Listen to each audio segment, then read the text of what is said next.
Welcome students. ਅੱਜ ਅਸੀਂ ਆਪਣੇ ਸਿਲੇਬਸ ਦਾ 7ਵਾਂ ਐਸੇ ਦਾ ਸਟੋਰੀ ਆਫ ਮਾਈ ਲਾਈਫ ਇਸ ਦੀ ਰੀਡਿੰਗ ਕਰਾਂਗੇ। ਸਭ ਤੋਂ ਪਹਿਲਾਂ ਐਸੇ ਅਤੇ ਇਸ ਦੇ ਰਾਈਟਰ ਬਾਰੇ ਥੋੜ੍ਹੀ ਜਾਣਕਾਰੀ ਲੈ ਲੈਂਦੇ ਹਾਂ। ਤਾਂ ਸਟੂਡੈਂਟਸ, ਇਹ ਐਸੇ ਸਾਡੇ ਸੰਸਾਰ ਦੀ ਇੱਕ ਬਹੁਤ ਹੀ ਮਸ਼ਹੂਰ ਲੇਖਿਕਾ ਹੈਲਨ ਕੈਲਰ ਦੁਆਰਾ ਲਿਖਿਆ ਹੋਇਆ ਹੈ। ਸਟੂਡੈਂਟਸ, ਅੱਜ ਜਿਹੜਾ ਤੁਸੀਂ ਚੈਪਟਰ ਪੜ੍ਹਨ ਜਾ ਰਹੇ ਹੋ, ਇਹ ਉਸ ਲੇਖਿਕਾ ਹੈਲਨ ਕੈਲਰ ਦਾ ਲਿਖਿਆ ਹੋਇਆ ਹੈ, ਜੋ ਕਿ ਬਲਾਈਂਡ ਸੀ, ਅੰਨੀ ਸੀ ਅਤੇ ਡੈਫ ਸੀ, ਮਤਲਬ ਕਿ ਸੁਣ ਨਹੀਂ ਸੀ ਸਕਦੀ। ਹਾਲਾਂਕਿ ਜਨਮ ਤੋਂ ਇਹ ਅਜਿਹੀ ਨਹੀਂ ਸੀ। ਜਨਮ ਤੋਂ ਜਦੋਂ ਇਹ 19 ਮਹੀਨਿਆਂ ਦੀ ਹੋਈ, ਮਤਲਬ ਕਿ ਹਜੇ 2 ਸਾਲ ਦੀ ਨਹੀਂ ਸੀ ਹੋਈ, ਤਾਂ ਇਹਨਾਂ ਨੂੰ ਫੀਵਰ ਹੋਇਆ, ਬਹੁਤ ਜ਼ਿਆਦਾ ਬੁਖਾਰ ਹੋਇਆ, ਜਿਸ ਕਰਕੇ ਇਹਨਾਂ ਦੀ ਅੱਖਾਂ ਦੀ ਰੋਸ਼ਨੀ ਚਲੀ ਗਈ ਅਤੇ ਸੁਣਨ ਦੀ ਸ਼ਕਤੀ ਵੀ ਚਲੀ ਗਈ। ਇਹਨਾਂ ਦਾ ਜਨਮ 27 ਜੂਨ 1880 ਈਸਵੀ ਦੇ ਵਿੱਚ ਅਮਰੀਕਾ ਦੇ ਵਿੱਚ ਹੋਇਆ। ਇੱਕ ਅਮੀਰ ਪਰਿਵਾਰ ਦੇ ਵਿੱਚ ਇਹਨਾਂ ਦਾ ਜਨਮ ਹੋਇਆ ਸੀ।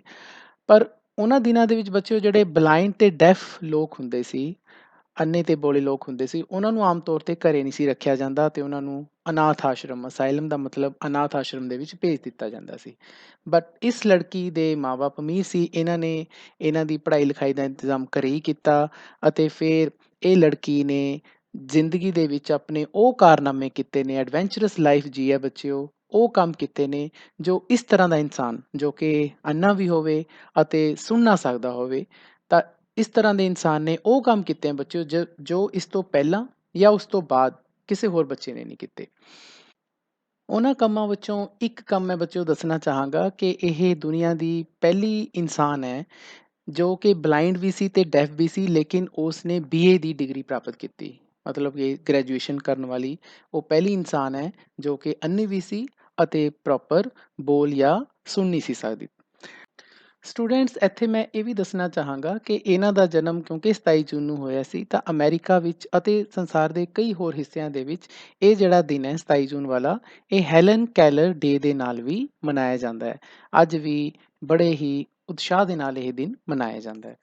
ਸਟੂਡੈਂਟਸ, ਚਾਹੇ ਹੈਲਨ ਕੈਲਰ ਅੰਨੀ ਸੀ, ਸੁਣ ਨਹੀਂ ਸੀ ਸਕਦੀ, ਪਰੰਤੂ ਪਰਮਾਤਮਾ ਨੇ ਉਸ ਨੂੰ ਇੱਕ ਬਹੁਤ ਹੀ ਸ਼ਾਨਦਾਰ ਗਿਫਟ ਦਿੱਤਾ ਸੀ ਤੇ ਉਹ ਸੀ ਕਮਿਊਨੀਕੇਸ਼ਨ ਦਾ। ਤਾਂ ਬੱਚਿਓ, ਕਮਿਊਨੀਕੇਸ਼ਨ ਦਾ ਮਤਲਬ ਹੁੰਦਾ ਹੈ ਜਦੋਂ ਅਸੀਂ ਸੂਚਨਾਵਾਂ ਦਾ ਆਦਾਨ ਪ੍ਰਦਾਨ ਕਰਦੇ ਹਾਂ ਇੱਕ ਦੂਜੇ ਨੂੰ, ਉਹਨੂੰ ਕਮਿਊਨੀਕੇਸ਼ਨ ਕਹਿੰਦੇ ਨੇ। ਉਸ ਨੇ ਬ੍ਰੇਲ ਲਿਪੀ ਸਿੱਖੀ ਬੱਚਿਓ। ਬ੍ਰੇਲ ਲਿਪੀ ਤੁਹਾਨੂੰ ਪਤਾ ਹੈ ਕਿ ਅੰਨਿਆਂ ਦੀ ਲਿਪੀ ਹੈ। ਅੰਨੇ ਲੋਕ ਇਸ ਲਿਪੀ ਨੂੰ ਵਰਤ ਕੇ ਰੀਡ ਕਰ ਸਕਦੇ ਨੇ ਅਤੇ ਲਿਖ ਵੀ ਸਕਦੇ ਨੇ, ਪੜ੍ਹ ਵੀ ਸਕਦੇ ਨੇ, ਲਿਖ ਵੀ ਸਕਦੇ ਨੇ। ਪਰੰਤੂ ਬੱਚਿਓ, ਉਸਨੇ ਇੱਕ ਹੋਰ ਬਹੁਤ ਹੀ ਸ਼ਾਨਦਾਰ ਉਪਲਬਧੀ ਹਾਸਿਲ ਕੀਤੀ। ਉਸਨੇ ਲਿਪ ਰੀਡਿੰਗ ਸਿੱਖੀ। ਕਿਸ ਤਰ੍ਹਾਂ ਸਿੱਖੀ ਉਸਨੇ ਕਿ ਉਹ ਕਿਉਂਕਿ ਬੱਚਿਓ, ਜਦੋਂ ਕੋਈ ਵੀ ਇਨਸਾਨ ਬੋਲਦਾ ਹੈ ਤਾਂ ਉਸਦੇ ਜਿਹੜੇ ਲਿਪਸ ਨੇ ਉਹ ਤਰ੍ਹਾਂ ਤਰ੍ਹਾਂ ਦੀ ਸ਼ੇਪਸ ਬਣਾਉਂਦੇ ਨੇ, ਆਕਾਰ ਬਣਾਉਂਦੇ ਨੇ, ਉਹਨਾਂ 'ਚ ਵਾਈਬ੍ਰੇਸ਼ਨਸ ਆਉਂਦੀਆਂ ਨੇ। ਤਾਂ ਉਸਨੂੰ ਉਹ ਫੀਲ ਕਰਦੀ ਸੀ ਉਸ ਲੜਕੀ, ਜਿਵੇਂ ਕਿ ਤੁਸੀਂ ਵੀਡੀਓ 'ਚ ਦੇਖ ਪਾ ਰਹੇ ਹੋ ਬੱਚਿਓ। ਤਾਂ ਉਸ ਸ਼ੇਪਸ ਤੇ ਵਾਈਬ੍ਰੇਸ਼ਨ ਨੂੰ ਫੀਲ ਕਰਕੇ ਉਹ ਇਹ ਜਾਣ ਲੈਂਦੀ ਸੀ ਕਿ ਬੰਦਾ ਸਾਹਮਣੇ ਵਾਲਾ ਕੀ ਬੋਲ ਰਿਹਾ ਹੈ। ਤਾਂ ਦੇਖੋ, ਇਸ ਤਰੀਕੇ ਨੂੰ, ਇਸ ਫਾਰਮ ਆਫ ਲਿਪ ਰੀਡਿੰਗ ਨੂੰ ਅਸੀਂ ਟੈਡੋਮਾ ਵੀ ਕਹਿੰਦੇ ਹਾਂ, ਲਿਪ ਰੀਡਿੰਗ ਨੂੰ। ਅਤੇ ਇਹ ਬਹੁਤ ਜ਼ਿਆਦਾ ਔਖੀ ਹੈ, ਹਰ ਇਨਸਾਨ ਨਹੀਂ ਸਿੱਖ ਸਕਦਾ, ਅਤੇ ਖਾਸ ਕਰਕੇ ਉਸ ਇਨਸਾਨ ਲਈ ਜੋ ਕਿ ਦੇਖ ਨਹੀਂ ਸਕਦਾ ਜਾਂ ਸੁਣ ਨਹੀਂ ਸਕਦਾ, ਪ੍ਰੋਪਰ ਬੋਲ ਨਹੀਂ ਸਕਦਾ। ਇਹ ਬਹੁਤ ਔਖਾ ਹੈ। ਤਾਂ ਹੀ ਬਹੁਤ ਹੀ ਘੱਟ ਇਨਸਾਨ ਇਸ ਦੁਨੀਆ ਦੇ ਇਸ ਲਿਪ ਰੀਡਿੰਗ ਵਾਲੀ ਜਿਹੜੀ ਟੈਕਨੀਕ ਹੈ, ਜਿਸ ਨੂੰ ਟੈਡੋਮਾ ਕਹਿੰਦੇ ਹੈ, ਉਸ ਨੂੰ ਉਹ ਸਿੱਖ ਸਕੇ ਨੇ। ਪਰੰਤੂ ਹੈਲਨ ਕੈਲਰ ਨੇ ਇਸ ਦੇ ਵਿੱਚ ਮਾਸਟਰੀ ਹਾਸਿਲ ਕੀਤੀ ਤੇ ਇਸਨੇ ਬਹੁਤ ਸਾਰੀਆਂ ਬੱਚਿਓ ਬੁੱਕਸ ਲਿਖੀਆਂ ਨੇ, ਪੂਰੇ ਸੰਸਾਰ ਦੇ ਵਿੱਚ ਪ੍ਰਸਿੱਧ ਨੇ। ਅੱਜ ਉਹ ਕਿੰਨੇ ਹੀ ਯੂਨੀਵਰਸਿਟੀ ਲੈਵਲ 'ਤੇ ਜਾਂ ਸਕੂਲ ਲੈਵਲ 'ਤੇ ਉਹਨਾਂ ਦੇ ਲਿਖੇ ਹੋਏ ਚੈਪਟਰਸ ਪੜ੍ਹਾਏ ਜਾ ਰਹੇ ਨੇ। ਸਟੂਡੈਂਟਸ, ਤੁਹਾਡੇ ਮਨ 'ਚ ਇਹ ਕੁਐਸਚਨ ਜ਼ਰੂਰ ਉੱਠ ਰਿਹਾ ਹੋਵੇਗਾ ਕਿ ਹੈਲਨ ਕੈਲਰ ਇੱਕ ਬਲਾਈਂਡ ਅਤੇ ਡੈਫ ਹੁੰਦੇ ਹੋਏ ਇੰਨੀ ਜ਼ਿਆਦਾ ਸਕੋਲਰ ਕਿਵੇਂ ਬਣ ਗਈ। ਤਾਂ ਬੱਚਿਓ, ਉਸ ਦੇ ਪਿੱਛੇ ਉਸ ਦਾ ਕਾਰਨ ਹੈ ਉਸਦੀ ਟੀਚਰ, ਜਿਸ ਦਾ ਨਾਮ ਹੈ ਐਨ ਸੁਲੇਵਾਨ। ਐਨ ਸੁਲੇਵਾਨ ਹੈਲਨ ਕੈਲਰ ਦੇ ਘਰ 'ਚ ਮਾਰਚ 1887 ਦੇ ਵਿੱਚ ਆਈ ਅਤੇ ਉਸ ਨੇ ਸਭ ਤੋਂ ਪਹਿਲਾਂ ਹੈਲਨ ਨੂੰ ਪੜ੍ਹਾਉਣਾ ਸ਼ੁਰੂ ਕੀਤਾ। ਕਿਸ ਤਰ੍ਹਾਂ? To communicate by spelling words into her hand, ਕਿ ਉਸਦੇ ਹੈਂਡ ਦੇ ਉੱਪਰ ਕਿਸੇ ਵੀ ਵਰਡ ਦੇ ਸਪੈਲਿੰਗ ਉਹ ਡਰਾ ਕਰਦੀ ਸੀ ਤਾਂ ਕਿ ਉਸ ਨੂੰ ਫੀਲ ਹੋਵੇ ਅਤੇ ਫਿਰ ਉਹ ਉਸ ਵਰਡ ਨੂੰ ਉਹ ਪਹਿਚਾਣ ਪਾਵੇ। ਇਸ ਤਰ੍ਹਾਂ ਉਸਨੇ ਹੈਲਨ ਕੈਲਰ ਨੂੰ ਪੜ੍ਹਾਇਆ। ਪੜ੍ਹਾਉਂਦੇ ਹੋਏ 22 ਸਾਲ ਦੀ ਏਜ ਦੇ ਵਿੱਚ ਕੈਲਰ ਨੇ ਆਪਣੀ ਆਟੋਬਾਇਓਗ੍ਰਾਫੀ, ਜਿਸ ਨੂੰ ਸਵੈ ਜੀਵਨੀ ਕਹਿੰਦੇ ਨੇ, ਉਹ ਉਸਨੇ ਪਬਲਿਸ਼ ਕੀਤੀ, ਜਿਸ ਦਾ ਨਾਮ ਹੈ the story of my life. ਇਹ 1903 ਈਸਵੀ ਦੇ ਵਿੱਚ ਇਹ ਬੁੱਕ ਪਬਲਿਸ਼ ਹੋਈ ਸੀ ਬੱਚਿਓ, ਜਿਸ ਦੇ ਵਿੱਚ ਉਸਨੇ ਆਪਣੀ ਸਾਰੀ ਜ਼ਿੰਦਗੀ ਦੇ ਬਾਰੇ ਡਿਸਕਸ ਕੀਤਾ ਹੈ। ਆਪਣੀ ਜੋ ਟੀਚਰ ਐਨ ਸੁਲੀਵਾਨ ਦੇ ਨਾਲ ਉਸਦੇ ਕਿਸ ਤਰ੍ਹਾਂ ਦੇ ਰਿਲੇਸ਼ਨ ਸੀ, ਜਾਂ ਐਨ ਸੁਲੀਵਾਨ ਨੇ ਉਸਨੂੰ ਕਿਸ ਤਰ੍ਹਾਂ ਪੜ੍ਹਾਇਆ ਸੀ, ਉਹ ਸਾਰੀਆਂ ਚੀਜ਼ਾਂ ਉਸਦੇ ਵਿੱਚ ਉਸਨੇ ਡਿਸਕਸ ਕੀਤੀਆਂ ਨੇ। ਅਤੇ ਇਹ ਜਿਹੜੀ ਬੁੱਕ ਹੈ ਉਸਨੇ ਸੁਲੀਵਾਨ ਦੀ ਮਦਦ ਦੇ ਨਾਲ ਅਤੇ ਸੁਲੀਵਾਨ ਦੇ ਹਸਬੈਂਡ ਜੌਨ ਮੇਸੀ ਦੀ ਮਦਦ ਦੇ ਨਾਲ ਇਹ ਬੁੱਕ ਪਬਲਿਸ਼ ਕੀਤੀ ਸੀ। ਅਤੇ ਇਸ ਦੇ ਵਿੱਚ ਉਸਦੀ 21 ਸਾਲ ਦੀ ਏਜ ਤੱਕ ਦੀ ਸਾਰੀ ਜੋ ਕਹਾਣੀ ਹੈ, ਲਾਈਫ ਹੈ, ਉਹ ਬਿਆਨ ਹੈ। ਅਤੇ ਇਹ ਉਸ ਟਾਈਮ, ਜਿਸ ਟਾਈਮ ਉਹ ਕਾਲਜ ਵਿੱਚ ਪੜ੍ਹਦੀ ਸੀ, ਤਾਂ ਉਸ ਟਾਈਮ ਇਹ ਕਹਾਣੀ ਲਿਖੀ ਗਈ ਸੀ।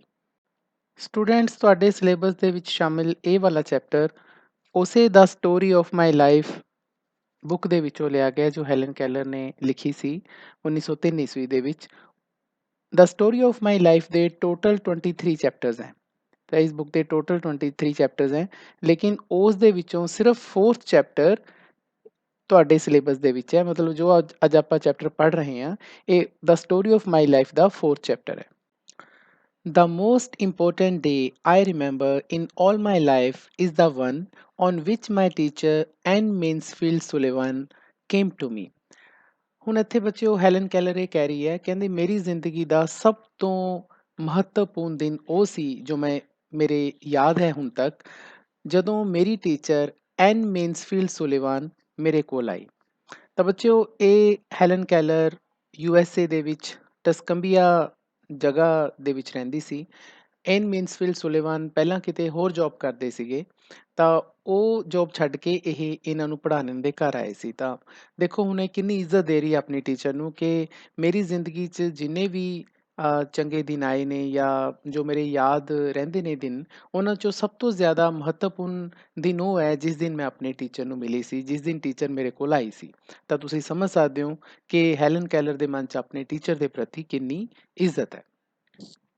I am filled with wonder when I consider the immeasurable contrast between the two lives which it connects.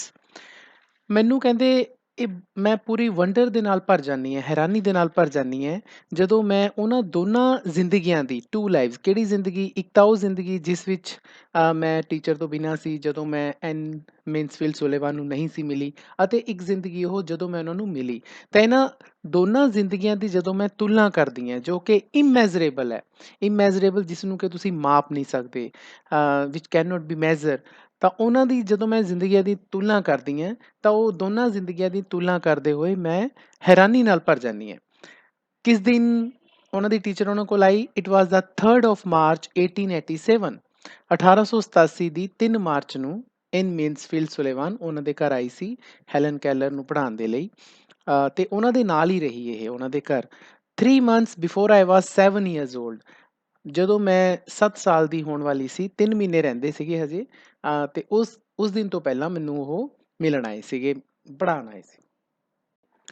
On the afternoon of that eventful day, I stood on the porch, dumb, expectant। ਕਹਿੰਦੇ ਉਸ ਘਟਨਾ ਵਾਲੇ ਦਿਨ, ਜਿਸ ਦਿਨ ਮੇਰੀ teacher ਮੇਰੇ ਕੋਲ ਆ ਰਹੀ ਸੀ, ਤਾਂ ਉਸ ਦੁਪਹਿਰ ਨੂੰ ਮੈਂ ਪੋਰਚ ਦੇ ਵਿੱਚ ਖੜੀ ਸੀ। ਹੁਣ ਪੋਰਚ ਤੁਹਾਨੂੰ ਪਤਾ ਬੱਚਿਓ, ਜਿਹੜਾ ਆਪਣੇ ਘਰ ਦੇ ਬਾਹਰ ਹੁੰਦਾ ਹੈ, ਜਿਸ ਤੋਂ ਅੱਗੇ ਜਾ ਕੇ ਸਾਡਾ ਘਰ ਦਾ ਮੇਨ ਡੋਰ ਹੁੰਦਾ ਹੈ, ਪੋਰਚ ਉਸਨੂੰ ਕਿਹਾ ਜਾਂਦਾ ਹੈ, ਜਿਵੇਂ ਕਿ ਤੁਸੀਂ ਪਿਕ ਦੇ ਵਿੱਚ ਦੇਖ ਰਹੇ ਹੋ।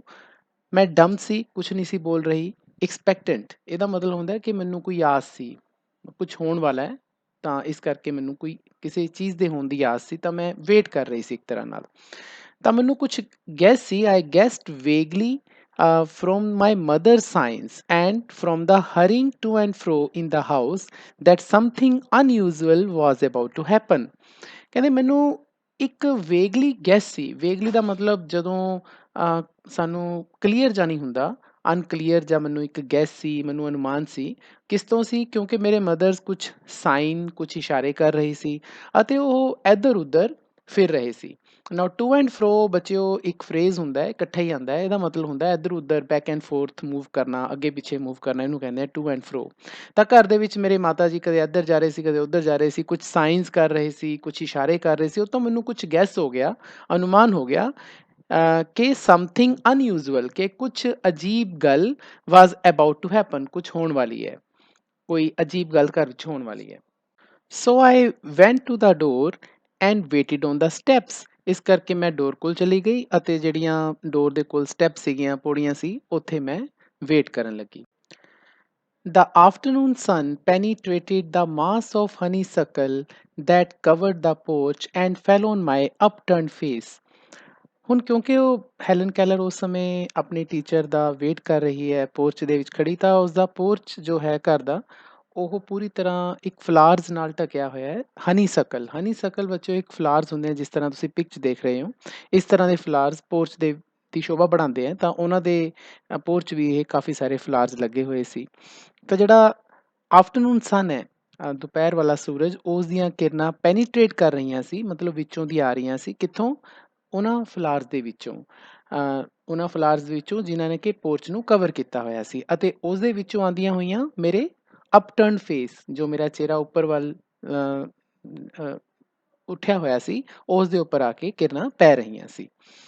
My fingers lingered almost uncautiously on the familiar leaves and blossoms which had just come forth to greet the sweet southern spring.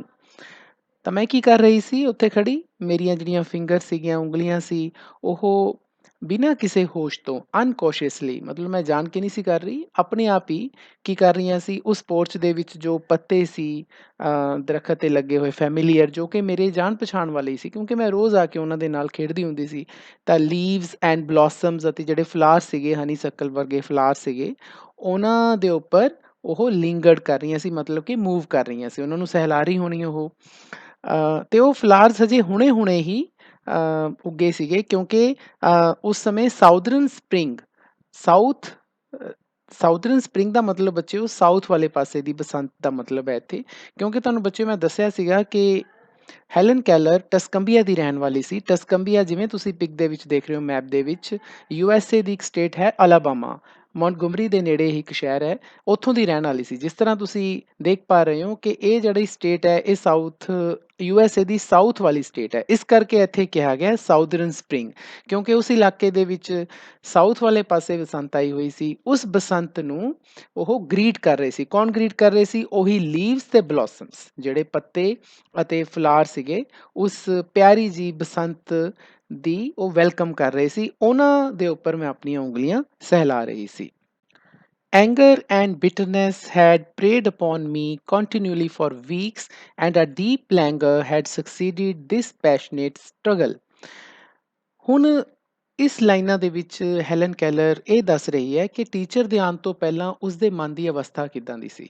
Anger and ਬਿਟਰਨੈਸ, ਬਹੁਤ ਹੀ ਜ਼ਿਆਦਾ ਗੁੱਸੇ 'ਚ ਰਹਿੰਦੀ ਸੀ ਲੜਕੀ ਉਹ, ਅਤੇ ਬਿਟਰਨੈਸ, ਅਤੇ ਉਹਦੇ ਮਨ 'ਚ ਬਹੁਤ ਜ਼ਿਆਦਾ ਕੜਵਾਹਟ ਸੀ।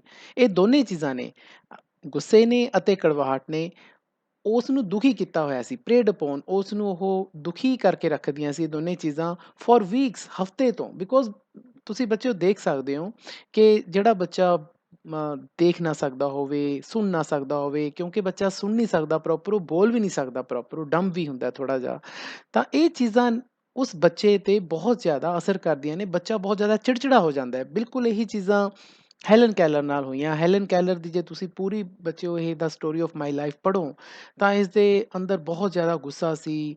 ਚੱਕ ਕੇ ਚੀਜ਼ਾਂ ਮਾਰਨੀਆਂ ਫਰਸ਼ 'ਤੇ, ਜਾਂ ਕੁਛ ਵੀ ਕਰਨਾ, ਤੋੜ ਫੋੜ ਕਰਦੀ ਸੀ ਲੜਕੀ ਛੋਟੇ ਹੁੰਦੀ। ਤਾਂ ਇਸ ਤਰ੍ਹਾਂ ਦੇ ਮਨ 'ਚ ਇੰਨੀ ਜ਼ਿਆਦਾ ਕੜਵਾਹਟ ਸੀ ਕਿ ਉਸਦੀ ਇਸ ਸਟਰਗਲ ਭਰੀ ਜ਼ਿੰਦਗੀ ਦੇ ਵਿੱਚ, ਸੰਘਰਸ਼ ਭਰੀ ਜ਼ਿੰਦਗੀ ਦੇ ਵਿੱਚ, ਇੱਕ ਤਰ੍ਹਾਂ ਦਾ ਡੀਪ ਲੈਂਗਰ ਆ ਗਿਆ ਸੀ ਬੱਚਿਓ। ਡੀਪ ਲੈਂਗਰ ਤੁਸੀਂ ਕਹਿ ਸਕਦੇ ਹੋ। ਲੈਂਗਰ ਦਾ ਮਤਲਬ ਬੱਚਿਓ ਵੀਕਨੈਸ ਹੁੰਦਾ ਹੈ, ਕੋਈ ਕਮਜ਼ੋਰੀ ਹੁੰਦੀ ਹੈ, ਲੇਕਿਨ ਇੱਥੇ ਦਾ ਮਤਲਬ ਇਹ ਹੈ ਕਿ ਉਸਦਾ ਮਨ ਬਹੁਤ ਜ਼ਿਆਦਾ ਦੁਖੀ ਸੀ, ਮਨ ਬਹੁਤ ਜ਼ਿਆਦਾ ਬੇਅਰਾਮੀ 'ਚ ਸੀ। ਤਾਂ ਇਸ ਪੂਰੇ ਪਹਿਰੇ ਤੋਂ ਸਾਨੂੰ ਬੱਚਿਓ ਇਹ ਪਤਾ ਚੱਲਦਾ ਹੈ ਕਿ ਹੈਲਨ ਕੈਲਰ ਆਪਣੇ ਟੀਚਰ ਨੂੰ ਮਿਲਣ ਤੋਂ ਪਹਿਲਾਂ ਕਿਸ ਤਰ੍ਹਾਂ ਦੀ ਸੀ।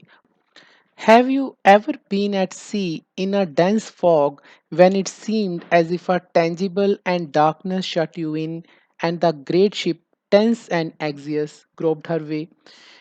ਆਪਣੇ ਮਨ ਦੀ ਅਵਸਥਾ ਨੂੰ ਫੇਰ ਬਿਆਨ ਕਰਦੀ ਹੋਈ ਹੈਲਨ ਕੈਲਰ ਅੱਗੇ ਕਹਿੰਦੀ ਹੈ, ਕਹਿੰਦੀ ਤੁਸੀਂ ਕਦੇ ਸੋਚ ਸਕਦੇ ਹੋ ਕਿ ਜਿਵੇਂ ਤੁਸੀਂ ਕਿਸੇ ਸਮੁੰਦਰ ਦੇ ਵਿੱਚ ਹੋਵੋ।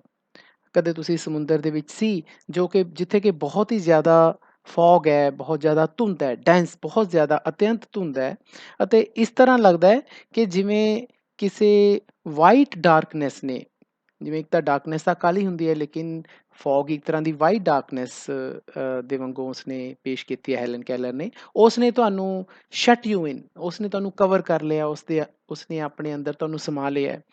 ਅਤੇ ਉਸ ਫੌਗ ਦੇ ਵਿੱਚ, ਉਸ ਵਾਈਟ ਡਾਰਕਨੈਸ ਦੇ ਵਿੱਚ ਕੋਈ ਸ਼ਿਪ ਤੁਰਿਆ ਜਾ ਰਿਹਾ ਹੈ, ਆਪਣਾ ਰਸਤਾ ਲੱਭ ਰਿਹਾ ਹੈ। ਗਰੋਬ ਡਰਵੀ ਆਪਣਾ ਰਸਤਾ ਲੱਭ ਰਿਹਾ ਹੈ, ਬੜਾ ਹੀ ਐਂਗਜ਼ੀਅਸ ਹੋ ਕੇ, ਚਿੰਤਾ ਦੇ ਨਾਲ, ਟੈਂਸ ਹੋ ਕੇ ਉਹ ਆਪਣਾ ਰਸਤਾ ਲੱਭ ਰਿਹਾ ਹੈ ਟੁਵਾਰਡ ਦਾ ਸ਼ੋਰ ਵਿਦ ਪਲਮਿਟ ਐਂਡ ਸਾਊਂਡਿੰਗ ਲਾਈਨ। ਹੁਣ ਉਹ ਜਿਹੜਾ ਸ਼ਿਪ ਹੈ ਉਹ ਰਸਤਾ ਲੱਭਦੇ ਹੋਏ ਉਸ ਡੈਂਸ ਫੌਗ ਦੇ ਵਿੱਚ, ਉਸ ਅਤਿਅੰਤ ਧੁੰਦ ਦੇ ਵਿੱਚ ਰਸਤਾ ਲੱਭਦੇ ਹੋਏ ਸ਼ੋਰ ਵੱਲ ਜਾ ਰਿਹਾ। ਸ਼ੋਰ ਦਾ ਮਤਲਬ ਕਿਨਾਰਾ। ਅਤੇ ਉਸਨੇ ਕੀ ਕੀਤਾ ਹੋਇਆ, ਉਸਨੇ ਕਿਨਾਰੇ ਦੇ ਕੋਲੇ ਜਾਂਦੇ ਹੋਏ ਆਪਣਾ ਪਲਮਿਟ ਤੇ ਸਾਊਂਡਿੰਗ ਲਾਈਨ ਸੁੱਟੀ ਹੋਈ ਹੈ ਨਾ ਬੱਚਿਓ। ਇਹ ਪਲਮਿਟ ਤੇ ਸਾਊਂਡਿੰਗ ਲਾਈਨ ਨੂੰ ਸਮਝਣ ਦੀ ਲੋੜ ਹੈ। ਇਹ ਚੀਜ਼ ਨੂੰ ਆਪਾਂ ਬੱਚਿਓ ਕਹਿੰਦੇ ਆ ਕਿ ਲੰਗਰ ਪਾਉਣਾ। ਜਦੋਂ ਜਦੋਂ ਸ਼ਿਪ ਆਪਣੇ ਕਿਨਾਰੇ ਦੇ ਜਾਂਦਾ ਤਾਂ ਕਿਨਾਰੇ ਤੇ ਖੜੇ ਹੋਣ ਦੇ ਲਈ ਉਹ ਲੰਗਰ ਪਾਉਂਦਾ, ਤਾਂ ਲੰਗਰ ਪਾਉਂਦੇ ਹੋਏ ਉਹ ਕੀ ਕਰਦਾ, ਇੱਕ ਵੱਡਾ ਸਾਰਾ ਭਾਰ, ਜਿਸ ਤਰ੍ਹਾਂ ਕਿ ਤੁਸੀਂ ਦੇਖ ਰਹੇ ਹੋ, ਇੱਕ ਵੱਡੀ ਸਾਰੀ ਰੱਸੀ ਹੁੰਦੀ ਹੈ, ਰੱਸੀ ਦੇ ਇੱਕ ਸਿਰੇ ਤੇ ਭਾਰ ਲੱਗਿਆ ਹੁੰਦਾ ਹੈ। ਇਹ ਲੋਹੇ ਦਾ ਹੋ ਸਕਦਾ ਹੈ ਜਾਂ ਬਹੁਤ ਵੱਡਾ ਪੱਥਰ ਵੀ ਹੋ ਸਕਦਾ ਹੈ। ਤਾਂ ਇਸ ਨੂੰ ਅਸੀਂ ਪਲਮਿਟ ਕਹਿੰਦੇ ਹਾਂ, ਤੇ ਸਾਊਂਡਿੰਗ ਲਾਈਨ ਉਹ ਪੂਰੀ ਰੱਸੀ ਨੂੰ ਕਿਹਾ ਜਾਂਦਾ ਹੈ। ਤਾਂ ਇਹ ਜਿਹੜਾ ਸ਼ਿਪ ਹੁੰਦਾ ਹੈ ਇਹ ਕਿਨਾਰੇ ਤੇ ਜਾ ਕੇ ਆਪਣਾ ਲੰਗਰ ਸੁੱਟਦਾ ਹੈ ਤਾਂ ਕਿ ਉੱਥੇ ਪ੍ਰੋਪਰ ਉਹ ਖੜ ਸਕੇ। ਅਤੇ ਤੁਸੀਂ ਕੀ ਕਰ ਰਹੇ ਹੋ, you waited with beating heart for something to happen, ਕਿਉਂਕਿ ਤੁਸੀਂ ਹੁਣ ਉਸ ਸ਼ਿਪ ਦੇ ਉੱਪਰ ਸਵਾਰ ਹੋ, ਡੈਂਸ ਫੌਗ ਦੇ ਵਿੱਚ, ਬਹੁਤ ਜ਼ਿਆਦਾ ਧੁੰਦ ਦੇ ਵਿੱਚ ਤੁਸੀਂ ਵੀ ਘਿਰੇ ਹੋਏ ਹੋ, ਤੇ ਤੁਸੀਂ ਵੀ ਇੰਤਜ਼ਾਰ ਚੋਂ ਕਿ ਸ਼ੋਰ ਦੇ ਕੋਲੇ ਜਾਈਏ, ਸਾਨੂੰ ਫਟਾਫਟ ਕਿਨਾਰਾ ਮਿਲੇ, ਅਸੀਂ ਆਪਣੇ ਟਿਕਾਣੇ ਤੇ ਪਹੁੰਚੀਏ। ਤਾਂ ਤੁਹਾਡਾ ਜਿਹੜਾ ਹਾਰਟ ਹੈ ਉਹ ਵੀ ਬੀਟ ਕਰ ਰਿਹਾ, ਉਹ ਵੀ ਜ਼ੋਰ ਜ਼ੋਰ ਦੀ ਧੜਕ ਰਿਹਾ ਹੈ, ਕਿਉਂਕਿ ਤੁਹਾਨੂੰ ਲੱਗੇਗਾ ਕਿ ਹੁਣੇ ਕਿਨਾਰਾ ਮਿਲਿਆ, ਹੁਣੇ ਕੁਝ ਹੋਇਆ, ਹੁਣੇ ਕੁਝ ਹੋਇਆ। ਤਾਂ ਇਹ ਪੂਰੀਆਂ ਲਾਈਨਾਂ ਬੱਚਿਓ ਜੋ ਹੈਲਨ ਕੈਲਰ ਹੈ ਉਹ ਬਿਆਨ ਇਸ ਲਈ ਕਰਦੀ ਹੈ ਕਿ ਜਿਸ ਤਰ੍ਹਾਂ ਇੱਕ ਸਮੁੰਦਰ ਹੁੰਦਾ ਹੈ, ਸਮੁੰਦਰ ਦੇ ਵਿੱਚ ਬਹੁਤ ਜ਼ਿਆਦਾ ਧੁੰਦ ਹੁੰਦੀ ਹੈ, ਧੁੰਦ ਦੇ ਵਿੱਚ ਕੋਈ ਜਹਾਜ਼ ਜਾ ਰਿਹਾ ਹੈ ਤੇ ਉਸ ਨੂੰ ਆਪਣੇ ਰਸਤਾ ਲੱਭਦੇ ਹੋਏ ਆਪਣੇ ਕਿਨਾਰੇ ਤੇ ਪਹੁੰਚਣ ਦੀ ਕਾਹਲੀ ਹੁੰਦੀ ਹੈ। ਇਸੇ ਤਰ੍ਹਾਂ ਮੈਂ ਵੀ ਇੱਕ ਬਹੁਤ ਹੀ ਡੈਂਸ ਫੌਗ ਵਾਂਗੂ ਆਪਣੇ ਘੁੰਮਣ ਘਮੇਰੀਆਂ ਦੇ ਵਿੱਚ, ਜ਼ਿੰਦਗੀ ਦੇ ਵਿੱਚ ਪਈ ਹੋਈ ਸੀ, ਅਤੇ ਮੈਂ ਵੀ ਕਿਨਾਰੇ ਤੇ ਪਹੁੰਚਣ ਦੀ ਕੋਸ਼ਿਸ਼ ਕਰ ਰਹੀ ਸੀ। I was like that ship before my education began, only I was without compass or sounding line and had no way of knowing how near the harbor was. ਕਹਿੰਦੇ ਮੈਂ ਬਿਲਕੁਲ ਉਸੇ ਸ਼ਿਪ ਦੀ ਤਰ੍ਹਾਂ ਹੀ ਸੀ ਜੋ ਕਿ ਧੁੰਦ ਦੇ ਵਿੱਚ ਕਿਨਾਰਾ ਲੱਭਦੇ ਹੋਏ ਜਾ ਰਿਹਾ ਹੈ, ਕਿਉਂਕਿ ਹਜੇ ਮੇਰੀ ਐਜੂਕੇਸ਼ਨ ਸਟਾਰਟ ਨਹੀਂ ਸੀ ਹੋਈ। ਸਿੱਖਿਆ ਦੀ ਪ੍ਰਾਪਤੀ ਤੋਂ ਪਹਿਲਾਂ ਮੇਰੀ ਉਸ ਭਟਕਦੇ ਹੋਏ ਜਹਾਜ਼ ਵਰਗੀ ਹੀ ਮੇਰੀ ਹਾਲਤ ਸੀ।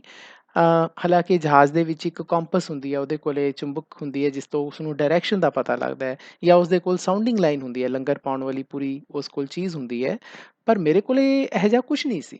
ਨਾ ਤਾਂ ਮੇਰੇ ਕੋਲੇ ਕਿਸੇ ਤਰ੍ਹਾਂ ਦਾ ਕੋਈ ਦਿਸ਼ਾ ਦੱਸਣ ਵਾਲੀ ਕੋਈ ਚੀਜ਼ ਸੀ। ਮੈਨੂੰ ਕੋਈ ਦਿਸ਼ਾ ਨਹੀਂ ਸੀ ਮਿਲੀ, ਮੈਂ ਕਿੱਧਰ ਨੂੰ ਜਾਣਾ ਹੈ, ਲਾਈਫ ਦੇ ਕਿਸ ਹਿੱਸੇ, ਕਿਸ ਪਾਸੇ ਜਾਣਾ ਹੈ। ਅਤੇ ਮੇਰੇ ਕੋਲੇ ਕੋਈ ਸਾਊਂਡਿੰਗ ਲਾਈਨ, ਕੋਈ ਸਹਾਰਾ ਵੀ ਨਹੀਂ ਸੀ। ਅਤੇ ਮੈਨੂੰ ਇਹ ਵੀ ਨਹੀਂ ਸੀ ਪਤਾ ਕਿ ਮੈਂ ਜਿਸ ਕਿਨਾਰੇ ਤੇ ਪਹੁੰਚਣਾ ਚਾਹੁੰਦੀ ਹਾਂ, ਹਾਰਬਰ ਕਿਨਾਰਾ, ਜਿਸ ਕਿਨਾਰੇ ਤੇ ਪਹੁੰਚਣਾ ਚਾਹੁੰਦੀ ਹਾਂ, ਉਹ ਕਿੰਨੀ ਕੁ ਦੂਰ ਹੈ ਮੇਰੇ ਤੋਂ, ਜਾਂ ਕਿੰਨੀ ਕੁ ਨੇੜੇ ਹੈ। ਤਾਂ ਇਹਨਾਂ ਲਾਈਨਾਂ ਦੇ ਵਿੱਚ ਬੱਚਿਓ ਹੈਲਨ ਕੈਲਰ ਇਹ ਕਹਿੰਦੀ ਹੈ ਕਿ ਸਿੱਖਿਆ ਕਿਉਂਕਿ ਉਸ ਨੂੰ ਨਹੀਂ ਸੀ ਮਿਲੀ, ਉਸ ਸਮੇਂ ਤੱਕ ਕੋਈ ਉਸ ਨੂੰ ਟੀਚਰ ਨਹੀਂ ਸੀ ਮਿਲਿਆ, ਤਾਂ ਬਿਨਾਂ ਡਾਇਰੈਕਸ਼ਨ, ਬਿਨਾਂ ਕਿਸੇ ਏਮ ਤੋਂ ਭਟਕਦੀ ਫਿਰਦੀ ਸੀ। ਵਾਕਈ ਸਹੀ ਗੱਲ ਹੈ ਬੱਚਿਓ, ਜਦੋਂ ਸਿੱਖਿਆ ਕਿਸੇ ਬੱਚੇ ਨੂੰ ਨਹੀਂ ਮਿਲਦੀ ਤਾਂ ਉਸਦੀ ਕੋਈ ਦਿਸ਼ਾ ਨਹੀਂ ਹੁੰਦੀ, ਉਸ ਬੱਚੇ ਦੀ ਲਾਈਫ ਦੀ, ਉਹ ਭਟਕਣਬਾਜ਼ੀ 'ਚ ਪਿਆ ਰਹਿੰਦਾ ਹੈ। ਤੇ ਫਿਰ ਉਹ ਕੀ ਕਹਿ ਰਹੀ ਸੀ, ਲਾਈਟ ਗਿਵ ਮੀ ਲਾਈਟ, ਕਹਿੰਦੇ ਮੈਨੂੰ ਰੋਸ਼ਨੀ ਦਿਓ, ਰੋਸ਼ਨੀ ਦਿਓ। ਹੁਣ ਉਹ ਇਹ ਕਿਸ ਨੂੰ ਕਹਿ ਰਹੀ ਸੀ, ਉਹ ਪਰਮਾਤਮਾ ਨੂੰ ਕਹਿ ਰਹੀ ਹੋਣੀ। ਹੁਣ ਇੱਥੇ ਬੱਚਿਓ ਲਾਈਟ ਦਾ ਮਤਲਬ ਤੁਸੀਂ ਅੱਖਾਂ ਦੀ ਰੋਸ਼ਨੀ ਨੂੰ ਹਲਕੇ ਸ਼ਬਦਾਂ ਦੇ ਵਿੱਚ ਕਹਿ ਸਕਦੇ ਹੋ, ਲੇਕਿਨ ਇੱਥੇ ਹੈਲਨ ਕੈਲਰ ਲਾਈਟ ਦਾ ਮਤਲਬ ਐਜੂਕੇਸ਼ਨ ਨੂੰ ਕਹਿ ਰਹੀ ਹੈ। ਉਹ ਕਹਿੰਦੀ ਹੈ ਮੈਨੂੰ ਐਜੂਕੇਸ਼ਨ ਚਾਹੀਦੀ ਹੈ, ਮੈਨੂੰ ਸਿੱਖਿਆ ਚਾਹੀਦੀ ਹੈ। ਕਹਿੰਦੇ ਉਹ ਵਰਡਲੈਸ ਕਰਾਈ ਆਫ ਮਾਈ ਸੋਲ ਸੀ, ਉਹ ਮੇਰੀ ਆਤਮਾ ਦੀ ਵਰਡਲੈਸ ਕਰਾਈ ਸੀ, ਚੀਖ ਪੁਕਾਰ ਕਰ ਰਹੀ ਸੀ ਮੇਰੀ ਆਤਮਾ। ਦੇਖੋ ਉਸਨੇ ਉਸ ਚੀਖ ਨੂੰ ਵਰਡਲੈਸ ਕਿਹਾ। ਵਰਡਲੈਸ ਇਸ ਕਰਕੇ ਬੱਚਿਓ ਕਿਉਂਕਿ ਜਿਹੜੀਆਂ ਉਹਦੀਆਂ ਚੀਖਾਂ ਸੀਗੀਆਂ ਉਹ ਵਿਦਆਊਟ ਐਜੂਕੇਸ਼ਨ ਸੀ, ਉਹਨਾਂ ਦਾ ਕੋਈ ਵਰਡ ਨਹੀਂ ਸੀ, ਉਹਨੂੰ ਤਾਂ ਉਸ ਟਾਈਮ ਇਹ ਵੀ ਨਹੀਂ ਸੀ ਪਤਾ ਕਿ A ਕੀ ਹੁੰਦੀ ਹੈ, B ਕੀ ਹੁੰਦੀ ਹੈ, C ਕੀ ਹੁੰਦੀ ਹੈ। ਤਾਂ ਵਰਡਲੈਸ ਕਰਾਈ ਸੀ। And the light of love shone on me in that very hour, ਅਤੇ ਮੈਨੂੰ ਇਹ ਲਾਈਟ ਮਿਲੀ, ਉਹ ਲਾਈਟ ਮੇਰੇ ਤੇ ਪਈ ਉਸੇ ਘੰਟੇ ਦੇ ਦੌਰਾਨ। ਹੁਣ ਉਸੇ ਘੰਟੇ ਦੇ ਦੌਰਾਨ ਦੀ ਕਿਹੜੇ ਘੰਟੇ ਦੀ ਗੱਲ ਕਰ ਰਹੀ ਹੈ, ਉਸ ਘੰਟੇ ਦੇ ਦੌਰਾਨ ਜਿਸ ਘੰਟੇ ਦੇ ਦੌਰਾਨ ਉਸਦੀ ਟੀਚਰ ਐਨ ਮੇਨਸਫੀਲਡ ਸੁਲੇਵਾਨ ਉਸ ਨੂੰ ਮਿਲਦੀ ਹੈ। ਆਈ ਫੈਲਟ ਅਪਰੋਚਿੰਗ ਸਟੈਪਸ, ਮੈਨੂੰ ਕੁਛ ਕਦਮਾਂ ਦੀ ਆਵਾਜ਼ ਆਪਣੇ ਵੱਲ ਆਉਂਦੀ ਸੁਣੀ। ਆਈ ਸਟੈਚ ਆਊਟ ਮਾਈ ਹੈਂਡ, ਮੈਂ ਆਪਣਾ ਹੱਥ ਫੈਲਾਇਆ, as I suppose to my mother, ਜਿਵੇਂ ਕਿ ਮੈਂ ਆਪਣੇ ਮਦਰ ਨੂੰ ਬੁਲਾਉਂਦੀ ਸੀ ਆਪਣੇ ਹੱਥ ਫੈਲਾ ਕੇ। ਸਮਵਨ ਟੁਕ ਇਟ, ਕਿਸੇ ਨੇ ਮੇਰੇ ਹੱਥ ਪਕੜੇ and I was caught up, ਅਤੇ ਮੈਨੂੰ ਉਸਨੇ ਪਕੜ ਕੇ held close in the arms of her, ਆਪਣੀਆਂ ਬਾਹਾਂ ਵਿੱਚ ਲੈ ਲਿਆ। Who had come to reveal all things to me, ਜੋ ਕਿ ਉਸ ਇਨਸਾਨ ਨੇ ਮੈਨੂੰ ਆਪਣੀ ਬਾਹਾਂ ਵਿੱਚ ਲਿਆ ਜੋ ਕਿ ਸਾਰੀਆਂ ਚੀਜ਼ਾਂ ਮੇਰੇ ਇਸ ਸੰਸਾਰ ਦੀਆਂ ਸਾਰੀਆਂ ਚੀਜ਼ਾਂ ਮੈਨੂੰ ਰਿਵੀਲ ਕਰਨ ਆਇਆ ਸੀ, ਮੈਨੂੰ ਉਹਨਾਂ ਤੋਂ ਜਾਣੂ ਕਰਾਉਣ ਆਇਆ ਸੀ। And more than all things than else to love me, ਅਤੇ ਇਸ ਤੋਂ ਵੀ ਜ਼ਿਆਦਾ ਉਹ ਮੈਨੂੰ ਪਿਆਰ ਕਰਨ ਆਇਆ ਸੀ। ਤਾਂ ਇੱਥੇ ਬੱਚਿਓ ਕਿੰਨੇ ਵਧੀਆ ਸ਼ਬਦਾਂ ਦੇ ਨਾਲ ਹੈਲਨ ਕੈਲਰ ਆਪਣੀ ਟੀਚਰ ਦੇ ਨਾਲ ਜੋ ਉਸਦੀ ਮੀਟਿੰਗ ਹੁੰਦੀ ਹੈ ਉਸਨੂੰ ਉਹ ਬਿਆਨ ਕਰਦੀ ਹੈ। The morning after my teacher came, she led me into her room and gave me a doll. ਤਾਂ ਸਟੂਡੈਂਟਸ ਹੁਣ ਉਸ ਵੇ ਟੀਚਰ ਹੈਲਨ ਕੈਲਰ ਕੋਲ ਆਉਂਦੀ ਹੈ ਤੇ ਉਸਨੂੰ ਆਪਣੇ ਰੂਮ ਚ ਲੈ ਜਾਂਦੀ ਹੈ ਉਹ, ਅਤੇ ਉਹ ਉਸਨੂੰ ਇੱਕ ਡੋਲ ਦਿੰਦੀ ਹੈ, ਮਤਲਬ ਟੀਚਰ ਸੁਲੇਵਾਨ ਹੈਲਨ ਕੈਲਰ ਨੂੰ ਇੱਕ ਡੋਲ ਦਿੰਦੀ ਹੈ। ਉਹ doll the little blind children at the Perkins Institution had sent it and Laura Bridgman had dressed it. ਇਹ ਜਿਹੜੀ ਡੋਲ ਹੁੰਦੀ ਹੈ ਇਹ ਪਰਕਿੰਸ ਇੰਸਟੀਟਿਊਸ਼ਨ 'ਚ ਕੁਛ ਬਲਾਈਂਡ ਬੱਚੇ ਪੜ੍ਹਦੇ ਹੁੰਦੇ ਨੇ, ਉਹਨਾਂ ਨੇ ਉਸ ਨੂੰ ਭੇਜੀ ਹੁੰਦੀ ਹੈ। ਮੈਂ ਇਸ ਇੰਸਟੀਟਿਊਸ਼ਨ ਬਾਰੇ ਤੁਹਾਨੂੰ ਥੋੜ੍ਹਾ ਬਾਅਦ 'ਚ ਦੱਸਦਾ, ਅਤੇ ਇਸ ਡੋਲ ਨੂੰ ਲੋਰਾ ਬ੍ਰਿਗਮੈਨ ਨੇ ਡਰੈਸ ਕੀਤਾ ਸੀ।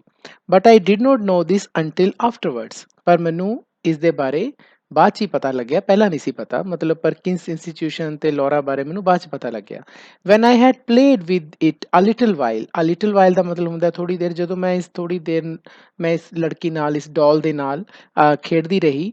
Miss Sullivan slowly spelled into my hand the word doll.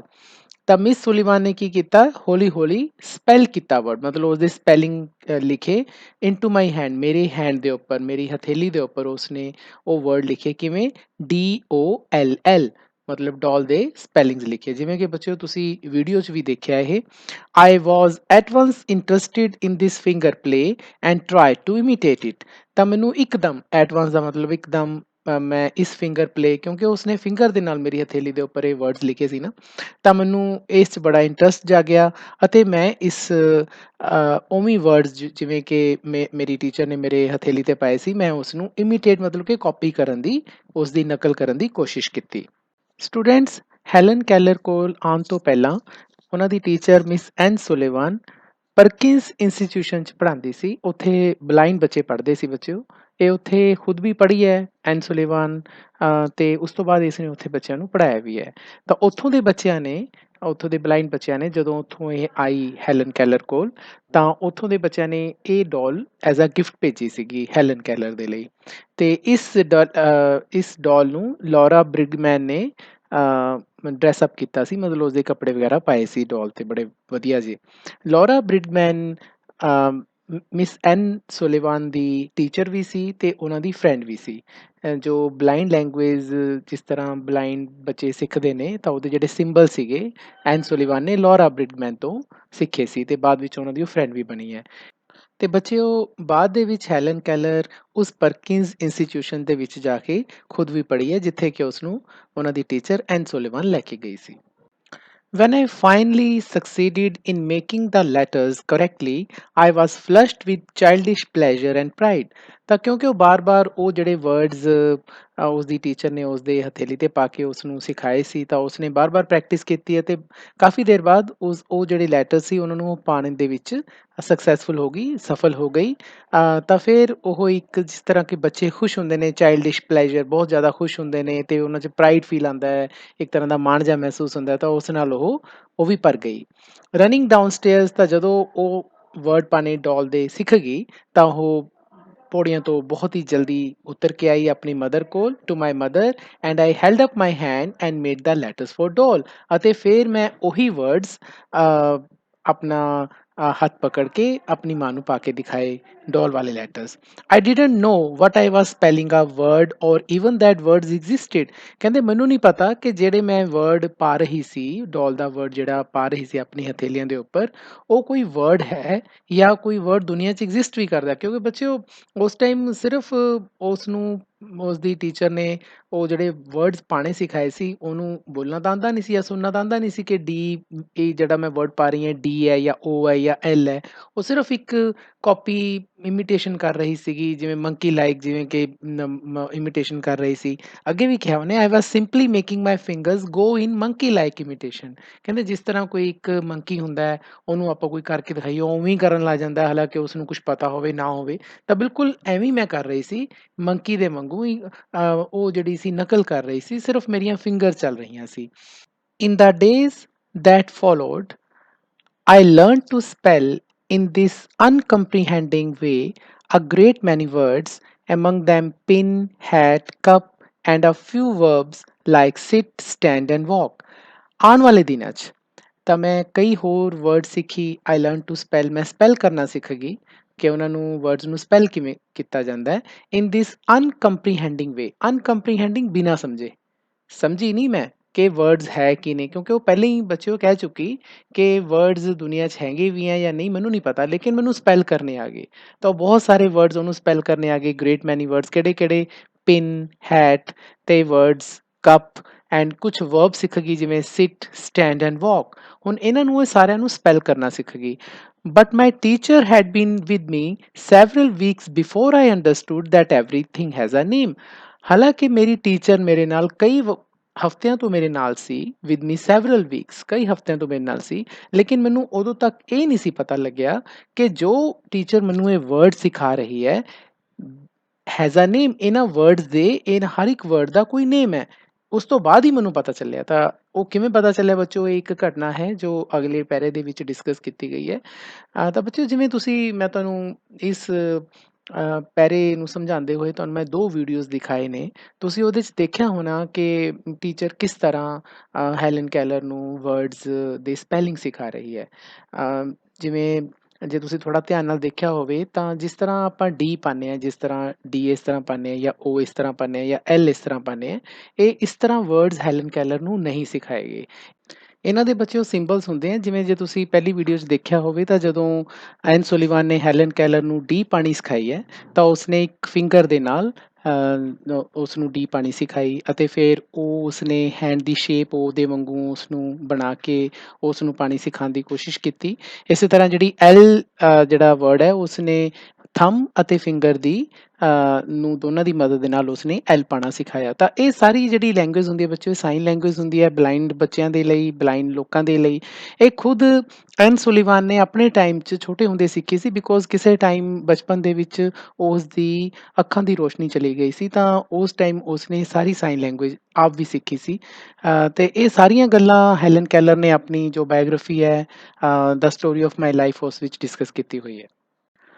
One day, while I was playing with my new doll, Miss Sullivan put my big rag doll into my lap and also spelled DOLL and tried to make me understand that DOLL applied to both. ਇੱਕ ਦਿਨ ਕਹਿੰਦੇ ਮੈਂ ਆਪਣੀ ਨਵੀਂ ਡੋਲ ਨਾਲ ਖੇਲ ਰਹੀ ਸੀ, ਨਵੀਂ ਡੋਲ ਉਹੀ ਜੋ ਪਰਕਿੰਸ ਇੰਸਟੀਚਿਊਟ ਦੇ ਬੱਚਿਆਂ ਨੇ ਉਸਨੂੰ ਭੇਜੀ ਸੀ। ਤਾਂ ਮਿਸ ਸੁਲੀਵਾਨ ਨੇ ਕੀ ਕੀਤਾ ਕਿ ਮੇਰੀ ਇੱਕ ਵੱਡੀ ਰੈਗ ਡੋਲ, ਰੈਗ ਦਾ ਮਤਲਬ ਬੱਚਿਓ ਕੱਪੜਿਆਂ ਵਾਲੀ ਡੋਲ, ਮੇਰੀ ਲੈਪ 'ਚ ਰੱਖਤੀ, ਮੇਰੀ ਗੋਦ 'ਚ ਰੱਖਤੀ। ਮਤਲਬ ਇੱਕ ਡੋਲ ਨਾਲ ਤਾਂ ਪਹਿਲਾਂ ਹੀ ਖੇਲ ਰਹੀ ਸੀ, ਇੱਕ ਹੋਰ ਡੋਲ ਉਸ ਦੀ ਗੋਦ 'ਚ ਰੱਖਤੀ, ਅਤੇ ਫਿਰ ਉਹੀ ਡੋਲ ਉਸਨੇ ਰੱਖ ਕੇ DOLL ਉਸ ਨੂੰ ਪਾ ਕੇ ਦਿਖਾਇਆ। ਅਤੇ ਮੇਰੀ ਟੀਚਰ ਨੇ ਕੋਸ਼ਿਸ਼ ਕੀਤੀ ਕਿ ਮੈਨੂੰ ਉਹ ਸਮਝਾਵੇ ਕਿ ਜਿਹੜੀ ਡੋਲ ਹੈ DOLL ਸ਼ਬਦ ਇਹਨਾਂ ਦੋਨਾਂ ਲਈ ਅਪਲਾਈ ਹੁੰਦਾ ਹੈ। ਮਤਲਬ ਜੋ ਦੋਨੇ ਮੇਰੇ ਕੋਲੇ ਡੋਲਸ ਨੇ, ਇਹਨਾਂ ਨੂੰ ਅਸੀਂ DOLL ਕਹਿੰਦੇ ਹਾਂ। ਤਾਂ ਬੱਚਿਓ, ਇੱਥੇ ਇਹ ਸਮਝਣ ਵਾਲੀ ਗੱਲ ਇਹ ਹੈ ਕਿ ਉਸ ਟਾਈਮ ਤੱਕ ਹੈਲਨ ਕੈਲਰ ਨੂੰ ਨਹੀਂ ਪਤਾ ਕਿ DOLL ਦਾ ਮਤਲਬ ਕੀ ਹੈ। ਉਸਨੇ ਸਿਰਫ ਹਜੇ ਸਪੈਲਿੰਗ ਪਾਣੇ ਸਿੱਖੇ ਨੇ। ਜਦੋਂ ਉਸਦੀ ਟੀਚਰ ਨੇ 2 ਸੇਮ ਚੀਜ਼ਾਂ ਉਸਦੀ ਗੋਦ 'ਚ ਰੱਖੀਆਂ ਤਾਂ ਇਹ ਸਮਝਾਉਣ ਦੀ ਕੋਸ਼ਿਸ਼ ਕੀਤੀ ਕਿ ਇਹਨਾਂ ਦੋਨਾਂ ਨੂੰ DOLL ਕਿਹਾ ਜਾਂਦਾ ਹੈ। ਬਿਲਕੁਲ ਇਸੇ ਤਰ੍ਹਾਂ earlier in this day we had a tussle over the words MUG mug and WATER water. ਕਹਿੰਦੇ ਸੇਮ ਇਸੇ ਤਰ੍ਹਾਂ ਦਾ ਇੱਕ ਸਾਡੇ 'ਚ ਸੰਘਰਸ਼ ਹੋਇਆ, ਟਸਲ ਹੋਈ, ਥੋੜ੍ਹੀ ਜਿਹੀ ਲੜਾਈ ਹੋਈ ਉਸੇ ਦਿਨ, ਕਿਉਂਕਿ ਮੇਰੀ ਟੀਚਰ ਨੇ ਮੈਨੂੰ MUG ਮਗ ਅਤੇ ਵਾਟਰ ਸਮਝਾਉਣ ਦੀ ਕੋਸ਼ਿਸ਼ ਕੀਤੀ। Miss Sullivan had tried to impress it upon me that MUG is mug and that WATER is water. Miss Sullivan ਨੇ ਮੈਨੂੰ ਇਹ ਸਮਝਾਉਣ ਦੀ ਕੋਸ਼ਿਸ਼ ਕੀਤੀ ਕਿ ਜੋ ਮੈਂ MUG ਤੈਨੂੰ ਪਾਉਣਾ ਸਿਖਾ ਰਹੀ ਹਾਂ ਉਸ ਨੂੰ ਮਗ ਕਿਹਾ ਜਾਂਦਾ ਹੈ ਤੇ ਜਿਹੜਾ ਮੈਂ ਤੈਨੂੰ WATER ਪਾਉਣਾ ਸਿਖਾ ਰਹੀ ਹਾਂ ਇਸ ਨੂੰ ਵਾਟਰ ਕਿਹਾ ਜਾਂਦਾ ਹੈ। But I ਪਰਸਿਸਟਿਡ in ਕਨਫਾਊਂਡਿੰਗ the to, ਪਰ ਮੈਂ ਦੋਵਾਂ 'ਚ ਉਲਝ ਗਈ। ਕਿਉਂਕਿ ਉਲਝ ਕਿਵੇਂ ਗਈ ਬੱਚਿਓ, ਕਿਉਂਕਿ ਮੱਗ ਦੇ ਵਿੱਚ ਵੀ ਵਾਟਰ ਸੀ ਤੇ ਵਾਟਰ ਵਾਟਰ ਤਾਂ ਉਸ ਨੂੰ ਜਦੋਂ ਸਮਝਾਉਣ ਦੀ ਕੋਸ਼ਿਸ਼ ਕੀਤੀ ਤਾਂ ਉਸ ਨੂੰ ਪਤਾ ਨਹੀਂ ਲੱਗਿਆ ਕਿ ਦੋਨੇ ਹੀ ਚੀਜ਼ਾਂ ਹੈ ਤਾਂ ਇੱਕੋ ਵਰਗੀਆਂ, ਮੈਨੂੰ ਡਿਫਰੈਂਟ ਸਪੈਲਿੰਗ ਕਿਉਂ ਦੱਸੇ ਜਾ ਰਹੇ ਨੇ। ਉਸ ਟਾਈਮ ਤੱਕ ਹੈਲਨ ਕੈਲਰ ਨੂੰ ਨੇਮਸ ਬਾਰੇ ਕੋਈ ਆਈਡੀਆ ਨਹੀਂ ਸੀ ਕਿ ਹਰ ਇੱਕ ਵਰਡ ਦਾ ਕੋਈ ਨੇਮ ਹੁੰਦਾ ਹੈ, ਉਸ ਨੂੰ ਸਿਰਫ ਸਪੈਲਿੰਗ ਪਾਣੇ ਆ ਰਹੇ ਸੀ। ਤਾਂ ਜਦੋਂ ਉਸ ਨੂੰ ਮਗ ਤੇ ਵਾਟਰ ਸਮਝਾਉਣ ਦੀ ਕੋਸ਼ਿਸ਼ ਕੀਤੀ, in despair she had dropped the subject for the time only to renew it at the first opportunity. ਤਾਂ ਜਦੋਂ ਹੈਲਨ ਕੈਲਰ ਨੂੰ ਮਗ ਤੇ ਵਾਟਰ ਦੇ ਵਿੱਚ ਕਲੈਰਿਟੀ ਸਮਝ ਨਹੀਂ ਆਈ ਤਾਂ ਦੁਖੀ ਹੋ ਕੇ ਇਨ ਡੈਸਪੇਅਰ ਮਿਸ ਸੁਲੀਵਾਨ ਨੇ ਉਸ ਸਮੇਂ ਜਿਹੜਾ ਸਬਜੈਕਟ ਸੀ ਉਸ ਨੂੰ ਸਮਝਾਉਣ ਦਾ ਕਿ ਮੈਂ ਇਸ ਨੂੰ ਮਗ ਸਮਝਾ ਦਾਂ ਵਾਟਰ ਸਮਝਾ ਦਾਂ, ਫਿਰ ਉਸਨੇ ਉਹ ਚੀਜ਼ ਡ੍ਰੌਪ ਕਰਤੀ, ਉਹ ਆਈਡੀਆ ਡ੍ਰੌਪ ਕਰਤਾ ਕਿ ਚਲੋ ਹੁਣ ਇਸ ਨੂੰ ਨਹੀਂ ਸਮਝਾਉਂਦੇ। ਪਰ ਫਿਰ ਉਸਨੇ ਇਹ ਕੰਮ ਸ਼ੁਰੂ ਕਰਤਾ ਜਦੋਂ ਉਸ ਨੂੰ ਡੋਲ ਵਾਲੀ ਓਪਰਚੁਨਿਟੀ ਦਿਖੀ, ਚੱਲ ਹੁਣ ਮੈਨੂੰ ਡੋਲ ਦੇ ਤਰੀਕੇ ਨਾਲ ਸਮਝਾ ਕੇ ਦੇਖਦੀ ਹਾਂ ਕਿ ਸ਼ਾਇਦ ਇਸ ਨੂੰ ਸਮਝ ਆ ਜੇ। ਤਾਂ ਇਸ ਨੂੰ ਇੱਕ ਮੌਕਾ ਦੇਖਿਆ, ਓਪਰਚੁਨਿਟੀ ਦਾ ਮਤਲਬ ਮੌਕਾ। ਪਰ ਹੋਇਆ ਕਿ I became impatient at her repeated attempts and seizing the new doll, I dashed it upon the floor। ਤਾਂ ਤੁਹਾਨੂੰ ਮੈਂ ਦੱਸਿਆ ਸੀ ਬੱਚਿਓ ਕਿ ਹੈਲਨ ਕੈਲਰ ਬਹੁਤ ਜ਼ਿਆਦਾ ਗੁੱਸੇ ਵਾਲੀ, ਮਤਲਬ ਉਸ ਨੂੰ ਬੜੀ ਜਲਦੀ ਗੁੱਸਾ ਆ ਜਾਂਦਾ ਸੀ, ਚੀਜ਼ਾਂ ਵੀ ਚੱਕ ਚੁੱਕ ਕੇ ਮਾਰਦੀ ਹੁੰਦੀ ਸੀ। ਤਾਂ ਕਿਉਂਕਿ ਉਹ ਬਾਰ-ਬਾਰ ਹੁਣ ਉਸ ਨੂੰ ਸਮਝਾਉਣ ਦੀ ਕੋਸ਼ਿਸ਼ ਕਰ ਰਹੀ ਸੀ ਉਸਦੀ teacher, and I became impatient ਕਿ ਮੈਂ ਬੇਸਬਰੀ ਹੋ ਗਈ ਕਿਉਂਕਿ ਬਾਰ-ਬਾਰ ਮੈਨੂੰ ਇਹ ਕੋਸ਼ਿਸ਼ ਕਰ ਰਹੀ ਸੀ। ਤੇ ਮੈਨੇ ਕੀ ਕੀਤਾ, ਜਿਹੜੀ ਉਹ ਨਵੀਂ ਡੋਲ ਸੀ ਜੋ ਕਿ ਮੈਨੂੰ ਬੱਚਿਆਂ ਨੇ ਭੇਜੀ ਸੀ, ਮੈਂ ਉਹ ਚੱਕੀ and I dashed it upon the floor, ਅਤੇ ਮੈਂ ਉਸ ਨੂੰ ਫਲੋਰ ਤੇ ਜ਼ੋਰ ਦੇ ਕੇ ਮਾਰਿਆ। ਹੁਣ ਉਹ ਜਿਹੜੀ ਡੋਲ ਸੀ ਬੱਚਿਓ ਪੋਰਸੀਲੇਨ ਦੀ ਬਣੀ ਹੋਈ ਸੀਗੀ, ਜਿਹੜੀ ਕਿ ਟੁੱਟਣ ਯੋਗ, ਤੁਹਾਨੂੰ ਪਤਾ ਹੈ ਮਟੀਰੀਅਲ ਹੁੰਦਾ, ਸਾਰੀ ਟੁੱਟ ਗਈ। I was keenly delighted when I felt the fragments of the broken doll at my feet। ਹੁਣ ਦੇਖੋ ਬੱਚਾ ਦਾ ਬੱਚਾ ਹੈ, ਕਿਉਂਕਿ ਉਹਨੂੰ ਗੁੱਸਾ ਹੋਇਆ, ਆਪਣੀ ਸਾਰੀ ਉਸਨੇ ਜਿਹੜੀ ਫਰਸਟ੍ਰੇਸ਼ਨ ਸੀ ਉਸ ਡੋਲ ਤੇ ਕੱਢਤੀ, ਤਾਂ ਹੁਣ ਉਹ ਬਹੁਤ ਜ਼ਿਆਦਾ ਖੁਸ਼ ਹੋ ਗਈ। ਕੀਨਲੀ ਡਿਲਾਈਟਡ, ਮੈਨੂੰ ਬੜੀ ਖੁਸ਼ੀ ਹੋਈ ਜਦੋਂ ਮੈਨੇ ਆਪਣੇ ਪੈਰਾਂ ਦੇ ਉੱਪਰ ਉਸ ਟੁੱਟੀ ਹੋਈ ਡੋਲ ਦੇ ਜਿਹੜੇ ਟੁਕੜੇ ਸੀ, ਫਰੈਗਮੈਂਟ ਸੀਗੇ, ਉਹ ਮਹਿਸੂਸ ਕੀਤੇ। ਨੀਦਰ ਸੋਰੋ ਨੋ ਰਿਗਰੈਟ ਫੋਲੋਡ ਮਾਈ ਪੈਸ਼ਨੇਟ ਆਊਟਬਰਸਟ। ਹੁਣ ਇਹ ਜਿਹੜਾ ਮੈਂ ਇੱਕ ਆਊਟਬਰਸਟ ਦਿਖਾਇਆ ਆਪਣਾ, ਜੋ ਮੈਨੇ ਆਪਣਾ ਇੱਕ ਫਰਸਟ੍ਰੇਸ਼ਨ ਦਿਖਾਈ, ਝੁੰਝਲਾਹਟ ਦਿਖਾਈ, ਉਸ ਦੇ ਬਾਰੇ ਮੈਨੂੰ ਨਾ ਤਾਂ ਕੋਈ ਦੁੱਖ ਸੀ ਨਾ ਹੀ ਮੈਨੂੰ ਕੋਈ ਪਛਤਾਵਾ ਸੀ। ਆਈ ਹੈਡ ਨੋਟ ਲਵਡ ਦਾ ਡੋਲ, ਕਹਿੰਦੇ ਮੈਨੂੰ ਡੋਲ ਨਾਲ ਜ਼ਿਆਦਾ ਪਿਆਰ ਵੀ ਨਹੀਂ ਸੀ। In the still dark world in which I lived, there was no strong sentiment of tenderness।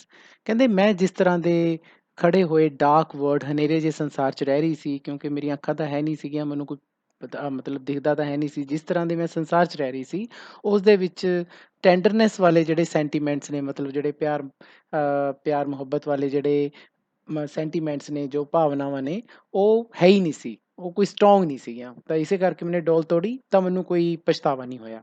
I felt my teacher sweep the fragments to one side of the heart. ਤਾਂ ਮੈਨੂੰ ਮਹਿਸੂਸ ਹੋਇਆ ਕਿ ਜਿਹੜੇ ਮੇਰੇ ਟੀਚਰ ਹੈ ਉਹ, ਕਿਉਂਕਿ ਉਹ ਡੋਲ ਟੁੱਟ ਗਈ ਤਾਂ ਉਹ ਸਵੀਪ ਕਰ ਰਹੀ ਹੈ, ਉਸ ਨੂੰ ਇਕੱਠੇ ਕਰ ਰਹੀ ਹੈ ਫਰੈਗਮੈਂਟਸ ਨੂੰ, ਟੁਕੜਿਆਂ ਨੂੰ, to the one side of the heart. Heart ਤੁਹਾਨੂੰ ਪਤਾ ਬੱਚਿਓ, ਜਿਹੜੀ ਅੱਗ ਜਾਂ ਚੁੱਲ੍ਹਾ ਜਾਂ ਆਪਾਂ ਕਮਰੇ ਦੇ ਵਿੱਚ ਲਗਾਉਂਦੇ ਹਾਂ, ਉਸ ਨੂੰ ਕਿਹਾ ਜਾਂਦਾ ਆਲੇ ਦੁਆਲੇ, ਤਾਂ ਉਸ ਦੇ ਆਲੇ ਦੁਆਲੇ ਉਹ ਫਰੈਗਮੈਂਟਸ ਇਕੱਠੀ ਕਰ ਰਹੀ ਸੀ। And I had a sense of satisfaction that the cause of my discomfort was removed.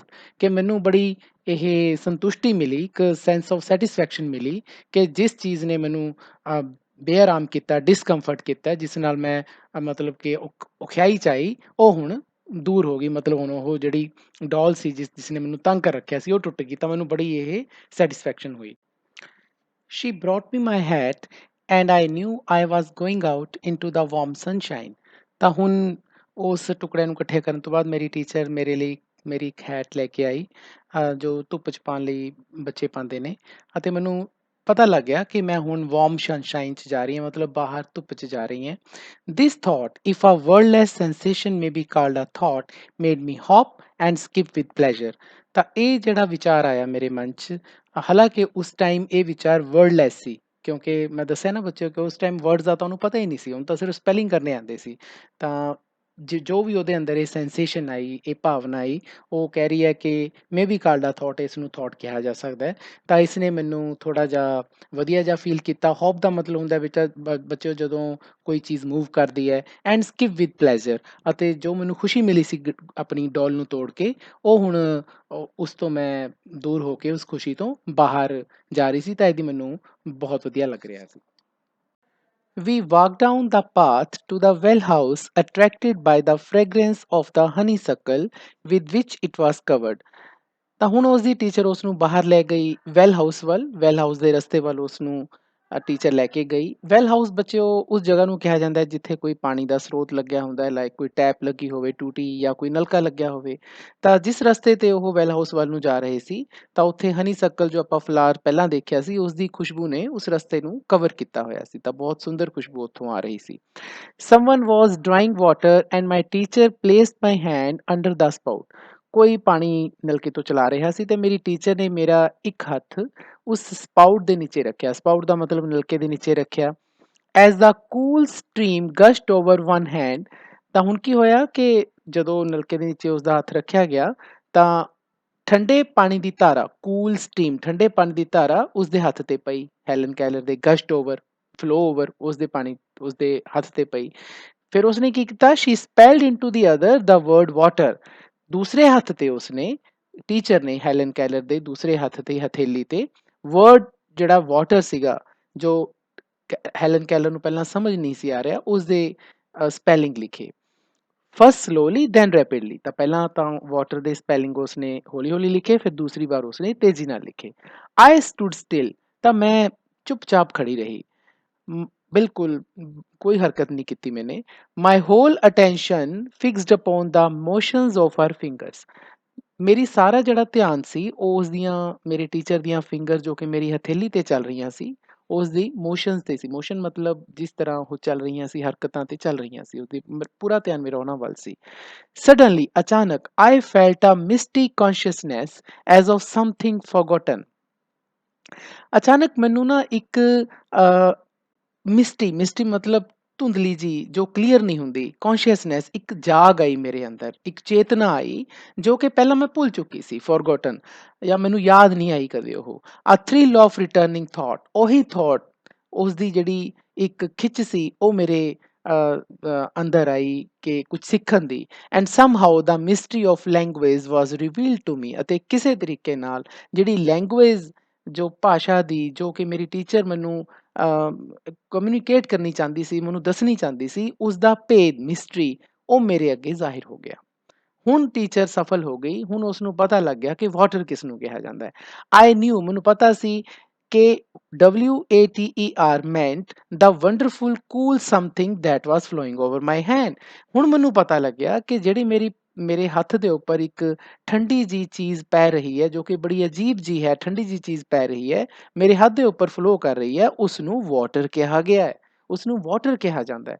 ਤਾਂ ਬੱਚਿਓ ਹੁਣ ਤੁਸੀਂ ਇਹ ਦੇਖੋ ਕਿ ਹੁਣ ਤੱਕ ਉਸਨੇ ਵਾਟਰ ਦੇ ਸਪੈਲਿੰਗ ਸਿਰਫ ਇੱਕ ਤਰ੍ਹਾਂ ਨਾਲ ਕਾਪੀ ਕਰਨੇ ਸਿੱਖੇ ਸੀ। ਉਸ ਨੂੰ WATER ਦੇ ਸਪੈਲਿੰਗ ਤਾਂ ਆਉਂਦੇ ਸੀ, ਲੇਕਿਨ ਉਸ ਨੂੰ ਇੱਕ ਮੰਕੀ ਟਾਈਪ ਇਮੀਟੇਸ਼ਨ ਆਉਂਦੀ ਸੀ, ਉਸ ਨੂੰ ਸਿਰਫ ਕਾਪੀ ਕਰਨੇ ਆਉਂਦੇ ਸੀ, ਲੇਕਿਨ ਉਸ ਨੂੰ ਇਹ ਪਤਾ ਨਹੀਂ ਸੀ ਜੋ ਮੈਂ ਇਹ ਵਰਡਸ ਲਿਖ ਰਹੀ ਹਾਂ ਆਪਣੀ ਹਥੇਲੀ ਤੇ, ਇਹ ਐਕਚੁਅਲ ਹੈ ਕੀ। ਲੇਕਿਨ ਟੈਬ ਕੋਲੇ ਆ ਕੇ ਟੀਚਰ ਨੇ ਉਸ ਨੂੰ ਇਸ ਤਰ੍ਹਾਂ ਵਧੀਆ ਤਰੀਕੇ ਨਾਲ ਸਿਖਾਇਆ ਕਿ ਹੁਣ ਉਸ ਨੂੰ ਪਤਾ ਲੱਗ ਗਿਆ ਕਿ ਜੋ ਮੈਂ ਇਹ ਜਿਹੜੇ ਸਿੰਬਲਸ ਲਿਖ ਰਹੀ ਹਾਂ WATER, ਇਹ ਕੋਈ ਚੀਜ਼ ਹੈ, ਇਹ ਕਿਸੇ ਚੀਜ਼ ਦਾ ਨਾਮ ਹੈ।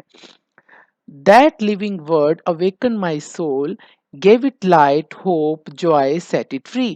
ਹੁਣ ਉਸ ਸ਼ਬਦ ਨੇ, ਉਸ ਵਾਟਰ ਸ਼ਬਦ ਨੇ ਮੇਰੀ ਸੋਲ ਨੂੰ, ਮੇਰੀ ਆਤਮਾ ਨੂੰ ਜਗਾ ਦਿੱਤਾ, ਮੈਨੂੰ ਉਸਨੇ ਲਾਈਟ ਦਿੱਤੀ। ਦੇਖੋ ਆਪਾਂ ਯਾਦ ਕਰੋ, ਸ਼ੁਰੂ ਦੇ ਵਿੱਚ ਉਸਨੇ ਕਿਹਾ ਸੀ ਪਰਮਾਤਮਾ ਨੂੰ ਕਿ ਗਿਵ ਮੀ ਲਾਈਟ, ਹੈ ਨਾ, ਤਾਂ ਉਹ ਲਾਈਟ ਉਸ ਨੂੰ ਆ ਗਈ, ਉਹ ਐਜੂਕੇਸ਼ਨ ਉਸ ਨੂੰ ਆ ਗਈ, ਇੱਕ ਨਵੀਂ ਹੋਪ ਆਈ, ਇੱਕ ਆਸ ਆਈ, ਇੱਕ ਆਨੰਦ ਆਇਆ।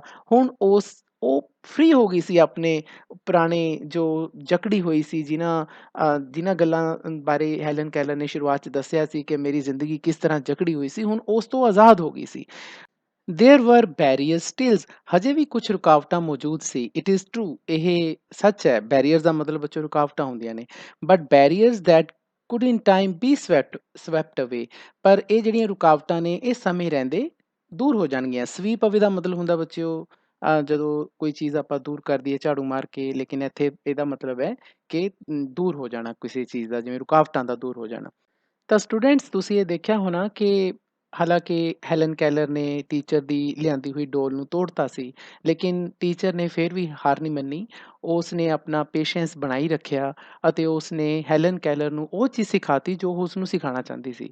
ਤਾਂ ਇੱਕ ਕਿਸ ਤਰ੍ਹਾਂ ਦੀ ਟੀਚਰ ਸੀ ਐਨ ਸੁਲੀਵਾਨ, ਤਾਂ ਇਸ ਚੈਪਟਰ ਤੋਂ ਸਾਨੂੰ ਇਹ ਪਤਾ ਲੱਗਦਾ ਹੈ ਕਿੰਨਾ ਉਸ 'ਚ ਪੇਸ਼ੈਂਸ ਸੀ, ਕਿੰਨੇ ਵਧੀਆ ਤਰੀਕੇ ਨਾਲ ਉਸਨੇ ਉਸ ਲੜਕੀ ਨੂੰ ਐਜੂਕੇਸ਼ਨ ਦਿੱਤੀ ਜਾਂ ਉਸ ਨੂੰ ਆਪਣੀ ਗੱਲ ਪਹੁੰਚਾਈ ਆਪਣੀ ਉਸ ਤੱਕ, ਜੋ ਕਿ ਲੜਕੀ ਨਾ ਤਾਂ ਦੇਖ ਸਕਦੀ ਸੀ, ਨਾ ਸੁਣ ਸਕਦੀ ਸੀ, ਨਾ ਹੀ ਉਹ ਚੰਗੀ ਤਰ੍ਹਾਂ ਬੋਲ ਸਕਦੀ ਸੀ। I left the well house eager to learn. ਕਹਿੰਦੇ ਹੁਣ ਮੈਂ ਉਸ ਵੈਲ ਹਾਊਸ ਤੋਂ ਆ ਗਈ ਵਾਪਸ, ਅਤੇ ਕਿਉਂਕਿ ਮੈਂ ਹੁਣ ਸਿੱਖਣਾ ਚਾਹੁੰਦੀ ਸੀ, ਮੇਰੇ ਅੰਦਰ ਜਿਗਿਆਸਾ ਸੀ, ਈਗਰ, ਮੈਂ ਬਹੁਤ ਜ਼ਿਆਦਾ ਉਤਸੁਕ ਸੀ ਕੁਝ ਸਿੱਖਣ ਦੇ ਲਈ। Everything had a name and each name gave birth to a new thought. ਮੈਨੂੰ ਹੁਣ ਪਤਾ ਲੱਗਿਆ ਕਿ ਹਰ ਇੱਕ ਚੀਜ਼ ਦਾ ਕੋਈ ਨਾਮ ਹੁੰਦਾ ਹੈ, ਅਤੇ ਹਰ ਇੱਕ ਨਾਮ ਇੱਕ ਨਵੇਂ ਵਿਚਾਰ ਨੂੰ ਜਨਮ ਦਿੰਦਾ ਹੈ। ਨਿਊ ਥਾਟ ਨਵੇਂ ਵਿਚਾਰ ਨੂੰ ਜਨਮ ਦਿੰਦਾ ਹੈ। ਮੈਂ ਤੁਹਾਨੂੰ ਬੱਚਿਓ ਪਹਿਲਾਂ ਵੀ ਕਿਹਾ ਨਾ ਕਿ ਹੁਣ ਤੱਕ ਉਸਨੇ ਸਿਰਫ ਸਪੈਲਿੰਗ ਪਾਣੇ ਸਿੱਖੇ ਸੀਗੇ। ਉਸ ਨੂੰ ਨਹੀਂ ਸੀ ਪਤਾ ਕਿ ਸਪੈਲਿੰਗ ਦੇ ਨਾਲ ਕੋਈ ਵਰਡ ਬਣਦਾ ਹੈ, ਤੇ ਵਰਡ ਕਿਸੇ ਚੀਜ਼ ਦਾ ਨਾਮ ਵੀ ਹੁੰਦਾ ਹੈ। ਉਸ ਨੂੰ ਇਹ ਗੱਲ ਅੱਜ ਪਤਾ ਲੱਗੀ ਹੈ। As we return to the house, ਜਦੋਂ ਅਸੀਂ ਘਰ ਵਾਪਸ ਆਏ, every object which I touched seem to quiver with life. ਕੋਈ ਵੀ ਚੀਜ਼, ਆਬਜੈਕਟ ਦਾ ਮਤਲਬ ਕੋਈ ਵੀ ਚੀਜ਼ ਜੋ ਮੈਂ ਰਸਤੇ 'ਚ ਟੱਚ ਕੀਤੀ ਹੈ, ਜੋ ਮੈਂ ਉਸ ਨੂੰ ਮਹਿਸੂਸ ਕੀਤਾ, ਮੇਰੀ ਲਾਈਫ ਨੂੰ ਉਸਨੇ ਸ਼ੇਕ ਕੀਤਾ। ਕੁਈਵਰ ਦਾ ਮਤਲਬ ਹੁੰਦਾ ਬੱਚਿਓ ਸ਼ੇਕ ਕਰਨਾ, ਹਿਲਾਉਣਾ। ਤਾਂ ਮੇਰੀ ਉਹ ਉਸ ਵਰਡ ਨੇ ਮੇਰੀ ਜ਼ਿੰਦਗੀ ਨੂੰ ਹਿਲਾਇਆ। ਮੈਂ ਤੁਹਾਨੂੰ ਬੱਚਿਓ ਵੀਡੀਓ ਦਿਖਾਈ ਸੀ, ਤਾਂ ਵੀਡੀਓ ਦੇ ਵਿੱਚ ਜਦੋਂ ਉਹ ਵੈਲ ਹਾਊਸ ਦੇ ਉੱਪਰ ਆਪਣਾ ਵਾਟਰ ਪਾਉਣਾ ਸਿੱਖ ਜਾਂਦੀ ਹੈ, ਜਾਂ ਵਾਟਰ ਦਾ ਵਰਡ ਦਾ ਉਸਨੂੰ ਪਤਾ ਲੱਗ ਜਾਂਦਾ, ਤਾਂ ਆਉਂਦੀ ਹੋਈ ਉਹ ਫਲਾਜ਼ ਨੂੰ ਟੱਚ ਕਰਦੀ ਹੈ, ਲੀਵਸ ਨੂੰ ਟੱਚ ਕਰਦੀ ਹੈ, ਤੇ ਐਂਡ ਦੇ ਵਿੱਚ ਆਪਣੀ ਮਦਰ ਫਾਦਰ ਕੋਲ ਆਉਂਦੀ ਹੈ। ਉਹ ਸਾਰੇ ਵਰਡਸ ਉਸ ਟਾਈਮ ਉਸਨੇ ਸਿੱਖੇ ਹੁੰਦੇ ਨੇ, ਤੇ ਆਪਣੀ ਮਦਰ ਨੂੰ ਵੀ ਉਹ ਸਾਰੇ ਵਰਡਸ ਪਾ ਕੇ ਦਿਖਾਉਂਦੀ ਹੈ। ਦੈਟ ਇਜ਼ ਬਿਕੋਜ਼, ਇਹ ਇਸ ਕਰਕੇ ਹੋਇਆ ਕਿਉਂਕਿ I saw everything with the strange new sight that had come to me. ਕਿਉਂਕਿ ਮੈਂ ਹਰ ਇੱਕ ਚੀਜ਼ ਨੂੰ, ਆਈ ਸੌ ਐਵਰੀਥਿੰਗ, ਹਰ ਇੱਕ ਚੀਜ਼ ਨੂੰ ਦੇਖਿਆ ਇੱਕ ਅਜੀਬ ਅਤੇ ਨਵੀਂ ਦ੍ਰਿਸ਼ਟੀ ਦੇ ਨਾਲ। ਹਾਲਾਂਕਿ ਬੱਚਿਓ ਤੁਹਾਨੂੰ ਪਤਾ ਹੈ ਕਿ ਹੈਲਨ ਕੈਲਰ ਦੇਖ ਨਹੀਂ ਸੀ ਸਕਦੀ, ਪਰ ਹੁਣ ਉਸ ਦੇ ਅੰਦਰ ਐਜੂਕੇਸ਼ਨ ਆ ਚੁੱਕੀ ਸੀ। ਉਸ ਨੂੰ ਪਤਾ ਲੱਗ ਗਿਆ ਸੀ ਕਿ ਸਿੱਖਿਆ ਕੀ ਹੈ। ਤਾਂ ਇੱਥੇ ਜਿਹੜੀ ਸਾਈਟ ਹੈ, ਇੱਥੇ ਤੁਸੀਂ ਇਹ ਕਹਿ ਸਕਦੇ ਹੋ ਕਿ ਇਸ ਦਾ ਮਤਲਬ ਐਜੂਕੇਸ਼ਨ ਤੋਂ ਹੈ। ਔਨ ਐਂਟਰਿੰਗ ਦਾ ਡੋਰ, ਜਦੋਂ ਮੈਂ ਦਰਵਾਜ਼ੇ ਅੰਦਰ ਦਾਖਲ ਹੋਈ, I remember the doll I had broken. ਮੈਨੂੰ ਪਤਾ ਸੀ ਕਿ ਮੈਂ ਆਪਣੀ ਡੋਲ ਅੱਜ ਤੋੜੀ ਹੈ, ਮੈਨੂੰ ਉਸ ਬਾਰੇ ਪਤਾ ਸੀ। I felt my way to the hearth and picked up the pieces. ਤਾਂ ਮੈਂ ਹਾਰਥ ਵੱਲ ਗਈ। ਹਾਰਥ ਉਹੀ ਜਗ੍ਹਾ ਬੱਚਿਓ ਜਿੱਥੇ ਅੱਗ ਜਲਦੀ ਹੈ, ਕਮਰੇ ਦੀ ਜਗ੍ਹਾ ਹੁੰਦੀ ਹੈ, ਜਿੱਥੇ ਕਿ ਉਸਦੇ ਟੀਚਰ ਨੇ ਉਹ ਡੋਲ ਦੇ ਸਾਰੇ ਟੁਕੜੇ ਇਕੱਠੇ ਕਰਕੇ ਰੱਖੇ ਸੀਗੇ। ਉਸ ਵੱਲ ਉਹ ਗਈ ਅਤੇ ਉਸਨੇ ਉਹ ਟੁਕੜੇ ਉਠਾਏ। I tried vainly to put them together. ਮੈਨੇ ਉਹਨਾਂ ਟੁਕੜਿਆਂ ਨੂੰ ਕੋਸ਼ਿਸ਼ ਕੀਤੀ, ਵੇਨਲੀ, ਵਿਅਰਥ ਤੋਂ ਕੋਸ਼ਿਸ਼ ਕੀਤੀ ਕਿ ਮੈਂ ਉਹਨਾਂ ਨੂੰ ਜੋੜ ਸਕਾਂ। Then my eyes filled with tears. ਮੇਰੀਆਂ ਅੱਖਾਂ ਦੇ ਵਿੱਚ ਹੰਝੂ ਆ ਗਏ। ਟੀਅਰਸ ਹੰਝੂ ਨੂੰ ਕਿਹਾ ਜਾਂਦਾ ਹੈ। ਹੰਝੂਆਂ ਨਾਲ ਭਰ ਗਈਆਂ ਮੇਰੀਆਂ ਅੱਖਾਂ। For I realized that what I had done. ਕਿਉਂਕਿ ਮੈਨੂੰ ਮਹਿਸੂਸ ਹੋਇਆ ਕਿ ਮੈਂ ਅੱਜ ਕੀ ਕੀਤਾ। And for the first time, ਅਤੇ ਪਹਿਲੀ ਵਾਰੀ, I felt repentance and sorrow. ਆਪਣੀ ਜ਼ਿੰਦਗੀ ਵਿੱਚ ਪਹਿਲੀ ਵਾਰੀ ਮੈਨੂੰ ਪਛਤਾਵਾ ਹੋਇਆ ਅਤੇ ਦੁੱਖ ਹੋਇਆ। ਦੇਖੋ ਬੱਚੋ, ਇਹ ਬਹੁਤ ਵੱਡੀ ਗੱਲ ਹੈ। ਉਹ ਲੜਕੀ ਜੋ ਕਿ ਆਪਣੀ ਹਰ ਗੱਲ ਮਨਵਾਉਂਦੀ ਸੀਗੀ, ਬਹੁਤ ਹੀ ਜ਼ਿਆਦਾ ਜ਼ਿੱਦੀ ਸੀ, ਕਦੇ ਉਸਨੇ ਕੋਈ ਚੀਜ਼ ਉਸਨੇ ਕੋਈ ਕੀਤੀ ਅਜਿਹੀ ਜਿਸ ਦਾ ਉਸਨੂੰ ਕਦੇ ਦੁੱਖ ਨਹੀਂ ਹੋਇਆ, ਪਛਤਾਵਾ ਨਹੀਂ ਹੋਇਆ। ਲੇਕਿਨ ਅੱਜ ਜਦੋਂ ਜਦੋਂ ਉਸਨੂੰ ਐਜੂਕੇਸ਼ਨ ਬਾਰੇ ਪਤਾ ਲੱਗਿਆ, ਜਦੋਂ ਉਸਨੂੰ ਸੋਝੀ ਹੋ ਗਈ, ਉਸਨੂੰ ਸਿੱਖਿਆ ਆ ਗਈ, ਤਾਂ ਉਸਨੂੰ ਜ਼ਿੰਦਗੀ ਬਾਰੇ ਪਤਾ ਲੱਗ ਗਿਆ। ਫਿਰ ਉਸਨੂੰ ਉਹਦੇ ਵਿੱਚ ਇਮੋਸ਼ਨਸ ਵੀ ਆ ਗਏ। ਜੇ ਤੁਹਾਨੂੰ ਬੱਚਿਓ ਯਾਦ ਹੋਣਾ, ਤਾਂ ਚੈਪਟਰ ਦੇ ਪਹਿਲਾਂ ਜਿਹੜੇ ਪੈਰੇ ਆਏ ਸੀ, ਉਸਦੇ ਵਿੱਚ ਉਸਨੇ ਦੱਸਿਆ ਸੀ ਕਿ ਮੇਰੀ ਜ਼ਿੰਦਗੀ ਦੇ ਵਿੱਚ ਟੈਂਡਰਨੈਸ ਵਾਲੀ ਕੋਈ ਗੱਲ ਹੀ ਨਹੀਂ, ਮਤਲਬ ਇਮੋਸ਼ਨਸ ਵਾਲੀ ਕੋਈ ਗੱਲ ਹੀ ਨਹੀਂ ਸੀ। ਲੇਕਿਨ ਅੱਜ ਦੇਖੋ ਉਹ ਲੜਕੀ ਇਮੋਸ਼ਨਲ ਹੈ। ਅੱਜ ਉਸਨੂੰ ਇਹ ਅਹਿਸਾਸ ਹੋ ਰਿਹਾ ਹੈ ਕਿ ਅੱਜ ਜੋ ਮੈਂ ਕੰਮ ਕੀਤਾ ਹੈ, ਆਪਣੀ ਟੀਚਰ ਦੀ ਲਿਆਂਦੀ ਹੋਈ ਜੋ ਗਿਫਟ ਮੈਂ ਉਸਨੂੰ ਤੋੜਿਆ, ਡੋਲ ਨੂੰ ਤੋੜਿਆ, ਅੱਜ ਉਸਨੂੰ ਉਸ ਗੱਲ ਦੀ ਬਹੁਤ ਹੀ ਜ਼ਿਆਦਾ ਦੁੱਖ ਹੈ, ਅਤੇ ਉਸਨੂੰ ਉਸਦਾ ਪਛਤਾਵਾ ਹੈ। ਆਈ ਲਰਨ ਅ ਗ੍ਰੇਟ ਮੈਨੀ ਨਿਊ ਵਰਡਸ ਦੈਟ ਡੇ। ਕਹਿੰਦੇ ਮੈਂ ਉਸ ਦਿਨ ਬਹੁਤ ਸਾਰੇ ਵਰਡ ਸਿੱਖੇ, ਨਵੇਂ ਸ਼ਬਦ ਸਿੱਖੇ। ਅ ਗ੍ਰੇਟ ਮੈਨੀ ਦਾ ਮਤਲਬ ਹੁੰਦਾ ਬੱਚਿਓ, ਇਹ ਡਿਟਰਮੀਨਰ ਹੈ, ਬਹੁਤ ਜ਼ਿਆਦਾ ਮਾਤਰਾ ਦੇ ਵਿੱਚ। ਮੈਂ ਬਹੁਤ ਜ਼ਿਆਦਾ ਸ਼ਬਦ ਉਸ ਦਿਨ ਸਿੱਖੇ। ਆਈ ਡੂ ਨੋਟ ਰਿਮੈਂਬਰ ਵਟ ਦੇ ਆਲ ਵਰ। ਮੈਨੂੰ ਉਹ ਸਾਰੇ ਸ਼ਬਦ ਯਾਦ ਨਹੀਂ ਕਿ ਉਹ ਕਿਹੜੇ ਸੀ, but I do know that mother, father, sister, teacher were among them. ਪਰ ਮੈਨੂੰ ਯਾਦ ਹੈ ਕਿ ਉਹਦੇ ਵਿੱਚ ਮਦਰ ਸ਼ਬਦ ਸੀ, ਫਾਦਰ ਸੀ, ਸਿਸਟਰ, ਟੀਚਰ, ਅਧਿਆਪਕ, ਇਹ ਸਾਰੇ ਵਰਡ ਉਹਨਾਂ ਵਰਡਸ ਦੇ ਵਿੱਚ ਸ਼ਾਮਿਲ ਸੀ ਜੋ ਮੈਂ ਉਸ ਦਿਨ ਸਿੱਖੇ ਸੀ। ਇਹਨਾਂ ਵਰਡਸ ਨੇ, words that were to make the world blossom for me. ਇਹਨਾਂ ਸ਼ਬਦਾਂ ਨੇ ਮੇਰੇ ਲਈ ਮੇਰਾ ਸੰਸਾਰ ਖਿੜਾ ਕੇ ਰੱਖਤਾ ਸੀ। ਬਲੌਸਮ ਦਾ ਮਤਲਬ ਵਿੱਚ ਹੁੰਦਾ ਹੈ ਵੀ ਖਿੜਨਾ। ਇੱਕ ਮੇਰਾ ਸੰਸਾਰ ਹੁਣ ਖਿੜ ਗਿਆ ਸੀਗਾ ਫੁੱਲਾਂ ਵਾਂਗੂ। ਕਿਸ ਤਰ੍ਹਾਂ? Like Aaron's rod with flowers. ਜਿਵੇਂ ਕਿ ਆਰੋਨ ਦੀ ਰੋਡ ਸੀ, ਫਲਾਵਰਸ ਨਾਲ ਖਿੜੀ ਹੋਵੇ। ਤਾਂ ਬੱਚਿਓ ਮੈਂ ਇੱਥੇ ਦੱਸਣਾ ਚਾਹਾਂਗਾ ਕਿ ਆਰੋਨਸ ਰੋਡ ਦਾ ਮਤਲਬ ਕੀ ਹੈ। ਆਰਨ ਰੋਡ ਦਾ ਵੈਸੇ ਮਤਲਬ ਹੈ ਇਹ ਨਾ ਬਾਈਬਲ ਦੇ ਵਿੱਚ ਇਹਦਾ ਜ਼ਿਕਰ ਆਉਂਦਾ ਹੈ।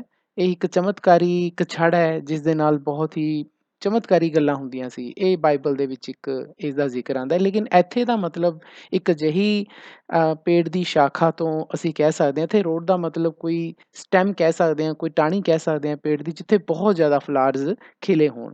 ਤਾਂ ਇੱਥੇ ਇਸ ਦਾ ਮਤਲਬ ਇਹ ਹੋਇਆ ਕਿ ਜਿਵੇਂ ਆਰੋਨ ਰੋਡ ਦੇ ਵਿੱਚ ਬਹੁਤ ਜ਼ਿਆਦਾ ਫਲਾਵਰਸ ਹੁੰਦੇ ਨੇ, ਉਸੇ ਤਰ੍ਹਾਂ ਮੇਰੇ ਸੰਸਾਰ ਦੇ ਵਿੱਚ ਵੀ ਉਹਨਾਂ ਉਸ ਐਜੂਕੇਸ਼ਨ ਦੇ ਨਵੇਂ-ਨਵੇਂ ਵਰਡਸ ਖਿਲ ਗਏ ਸੀ, ਜਿਸ ਨਾਲ ਮੇਰੀ ਦੁਨੀਆ ਬਹੁਤ ਹੀ ਵਧੀਆ ਹੋ ਗਈ ਸੀ। ਇੱਥੇ ਇਸ ਦਾ ਮਤਲਬ ਇਹ ਹੋਇਆ।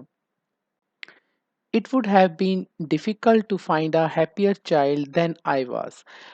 ਕਹਿੰਦੇ ਉਸ ਦਿਨ ਮੇਰੇ ਤੋਂ ਜ਼ਿਆਦਾ ਖੁਸ਼ੀ ਨਾਲ ਭਰਿਆ ਹੋਇਆ ਬੱਚਾ ਲੱਭਣਾ ਬਹੁਤ ਹੀ ਮੁਸ਼ਕਿਲ ਸੀ, ਮੁਸ਼ਕਿਲ ਸੀ to find a happier child. ਇੱਥੇ ਦੇਖੋ ਉਸਨੇ ਆਪਣੇ ਆਪ ਨੂੰ ਕੰਪੈਰੀਜ਼ਨ ਕੀਤਾ ਹੈ ਵੀ ਮੇਰੇ ਨਾਲੋਂ ਜ਼ਿਆਦਾ ਖੁਸ਼ ਬੱਚਾ ਲੱਭਣਾ ਬਹੁਤ ਮੁਸ਼ਕਿਲ ਸੀ। ਐਜ਼ ਆਈ ਲੇ ਇਨ ਮਾਈ ਕ੍ਰਿਬ, ਕਿਉਂਕਿ ਮੈਂ ਆਪਣੇ ਬੈੱਡ 'ਤੇ ਜਦੋਂ ਲੇਟੀ ਹੋਈ ਸੀ। ਕ੍ਰਿਬ ਦਾ ਮਤਲਬ ਬੱਚੇ ਹੁੰਦਾ ਹੈ ਬੈੱਡ ਜੋ ਬੱਚਿਆਂ ਦੇ ਲਈ ਛੋਟਾ ਬੈੱਡ ਹੁੰਦਾ ਹੈ, ਬੱਚਿਆਂ ਦੇ ਲਈ ਬਣਾਇਆ ਜਾਂਦਾ ਹੈ। At the close of the eventful day, ਕਿਉਂਕਿ ਉਹ ਮੇਰੇ ਲਈ ਦਿਨ ਬਹੁਤ ਹੀ ਖਾਸ ਸੀ, ਇਵੈਂਟਫੁਲ ਸੀ, ਘਟਨਾ ਭਰਿਆ ਦਿਨ ਸੀ। ਤਾਂ ਉਸਦੇ ਜਦੋਂ ਦਿਨ ਖਤਮ ਹੋਇਆ ਤਾਂ ਜਦੋਂ ਮੈਂ ਆਪਣੇ ਬੈੱਡ 'ਤੇ ਲੇਟੀ ਹੋਈ ਸੀ ਤਾਂ ਮੈਂ and lived over the joys it had brought me. ਅਤੇ ਮੈਂ ਇੰਨੀ ਜ਼ਿਆਦਾ ਖੁਸ਼ ਸੀ, ਉਹ ਦਿਨ ਮੇਰੇ ਲਈ ਇੰਨੀਆਂ ਖੁਸ਼ੀਆਂ ਲੈ ਕੇ ਆਇਆ ਸੀ ਅਤੇ ਮੈਂ ਉਹਨਾਂ ਖੁਸ਼ੀਆਂ ਦਾ ਆਨੰਦ ਮਾਣ ਰਹੀ ਸੀ। ਤਾਂ ਇੰਨੀ ਜ਼ਿਆਦਾ ਖੁਸ਼ ਸੀ ਉਸ ਦਿਨ ਜਦੋਂ ਉਹ ਪੂਰਾ ਹੋਇਆ ਅਤੇ ਮੈਂ ਰਾਤ ਨੂੰ ਜਦੋਂ ਲੇਟੀ ਹੋਈ ਸੀ ਆਪਣੇ ਬੈੱਡ 'ਤੇ, ਕਿ ਹੁਣ ਉਹ ਕਹਿ ਰਹੀ ਹੈ ਕਿ ਮੇਰੇ ਨਾਲੋਂ ਖੁਸ਼ਨਸੀਬ ਬੱਚਾ ਉੱਦਣ ਕੋਈ ਹੋਰ ਨਹੀਂ ਸੀ। And for the first time longed for a new day to come. ਅਤੇ ਮੇਰੀ ਜ਼ਿੰਦਗੀ ਵਿੱਚ ਇਹ ਪਹਿਲੀ ਵਾਰੀ ਹੋਇਆ, ਫਸਟ ਟਾਈਮ ਹੋਇਆ ਕਿ ਮੈਂ ਇੱਕ ਨਵੇਂ ਦਿਨ ਦੀ, ਕਿਉਂਕਿ ਅਗਲੀ ਸਵੇਰ ਲਈ ਮੈਂ ਚਾਹ ਰਹੀ ਸੀ ਕਿ ਉਹ ਜਲਦੀ ਆਵੇ। ਲੌਂਗਡ ਕਿ ਨਵੀਂ ਸਵੇਰ ਆਵੇ, ਮੈਂ ਉਸ ਨੂੰ ਵੀ ਇੰਜੋਏ ਕਰਾਂ। ਕਿਵੇਂ ਕਿ ਮੈਂ ਉਸ ਸਵੇਰ ਦੇ ਵਿੱਚ ਵੀ ਨਵੀਂ ਐਜੂਕੇਸ਼ਨ ਦੇ ਵਰਡ ਸਿੱਖਾਂ, ਮੈਂ ਹੋਰ ਸਿੱਖਿਆ ਪ੍ਰਾਪਤ ਕਰਾਂ ਅਤੇ ਇਸੇ ਤਰ੍ਹਾਂ ਸਿੱਖਦੀ ਜਾਵਾਂ। ਤਾਂ ਤੁਸੀਂ ਦੇਖ ਸਕਦੇ ਹੋ ਬੱਚਿਓ, ਜਦੋਂ ਇੱਕ ਬੱਚਾ ਐਜੂਕੇਸ਼ਨ ਦੇ ਨਾਲ ਜੁੜਦਾ ਹੈ, ਉਸ ਦੇ ਅੰਦਰ ਉਹ ਲਗਨ ਪੈਦਾ ਹੁੰਦੀ ਹੈ, ਫਿਰ ਉਹ ਹਰ ਨਵੇਂ ਦਿਨ ਦੀ ਆਸ ਕਰਦਾ, ਉਹਦੇ ਲਈ ਦੁਨੀਆ ਹੀ ਬਦਲ ਜਾਂਦੀ ਹੈ। ਤਾਂ ਸਟੂਡੈਂਟਸ, ਇਸ ਦੇ ਨਾਲ ਹੀ ਸਾਡਾ ਇਹ ਚੈਪਟਰ ਖਤਮ ਹੁੰਦਾ ਹੈ।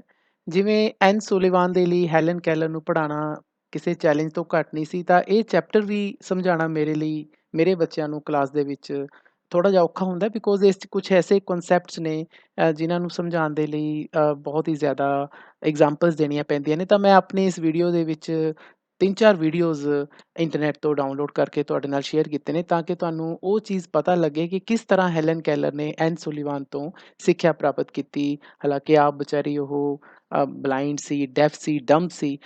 ਇਸ ਦੇ ਬਾਵਜੂਦ ਉਸ ਨੇ ਦੇਖੋ ਇੰਨੀਆਂ ਬੁੱਕਸ ਲਿਖੀਆਂ ਨੇ ਆਪਣੀ ਲਾਈਫ ਦੇ ਵਿੱਚ, ਅਤੇ ਆਪਣੀ ਸਟੋਰੀ ਲਿਖੀ ਹੈ, ਆਪਣੀ ਆਟੋਬਾਇਓਗ੍ਰਾਫੀ ਲਿਖੀ ਹੈ। ਅਤੇ ਉਸ ਆਟੋਬਾਇਓਗ੍ਰਾਫੀ ਦਾ ਇੱਕ ਚੈਪਟਰ ਤੁਹਾਨੂੰ ਤੁਹਾਡੇ ਸਿਲੇਬਸ 'ਚ ਹੈ, ਜੋ ਪੂਰੇ ਪੰਜਾਬ ਦੇ +2 ਦੇ ਸਟੂਡੈਂਟਸ ਨੂੰ ਪੜ੍ਹਾਇਆ ਜਾਂਦਾ ਹੈ। ਬਾਕੀ ਹੋਰ ਜਿਹੜੀਆਂ ਕਲਾਸਿਸ ਨੇ ਉਹਨਾਂ ਦੇ ਵਿੱਚ ਵੀ ਐਲਨ ਕੈਲਰ ਦੇ ਲਿਖੇ ਹੋਏ ਐਸੇ ਮੌਜੂਦ ਨੇ। ਤਾਂ ਉਮੀਦ ਹੈ ਬੱਚਿਓ ਤੁਹਾਨੂੰ ਇਹ ਸਾਰਾ ਚੈਪਟਰ ਪਸੰਦ ਆਇਆ ਹੋਏਗਾ, ਤੁਹਾਨੂੰ ਵੀਡੀਓ ਅੱਛਾ ਲੱਗਿਆ ਹੋਏਗਾ। ਆਪਾਂ ਨੈਕਸਟ ਵੀਡੀਓ 'ਚ ਇਸੇ ਚੈਪਟਰ ਦੇ ਜੋ ਕੁਐਸਚਨ ਆਨਸਰਸ ਅਤੇ ਐਕਸਰਸਾਈਜ਼ਿਸ ਨੇ ਉਹਨਾਂ ਨੂੰ ਡਿਸਕਸ ਕਰਾਂਗੇ। ਧੰਨਵਾਦ।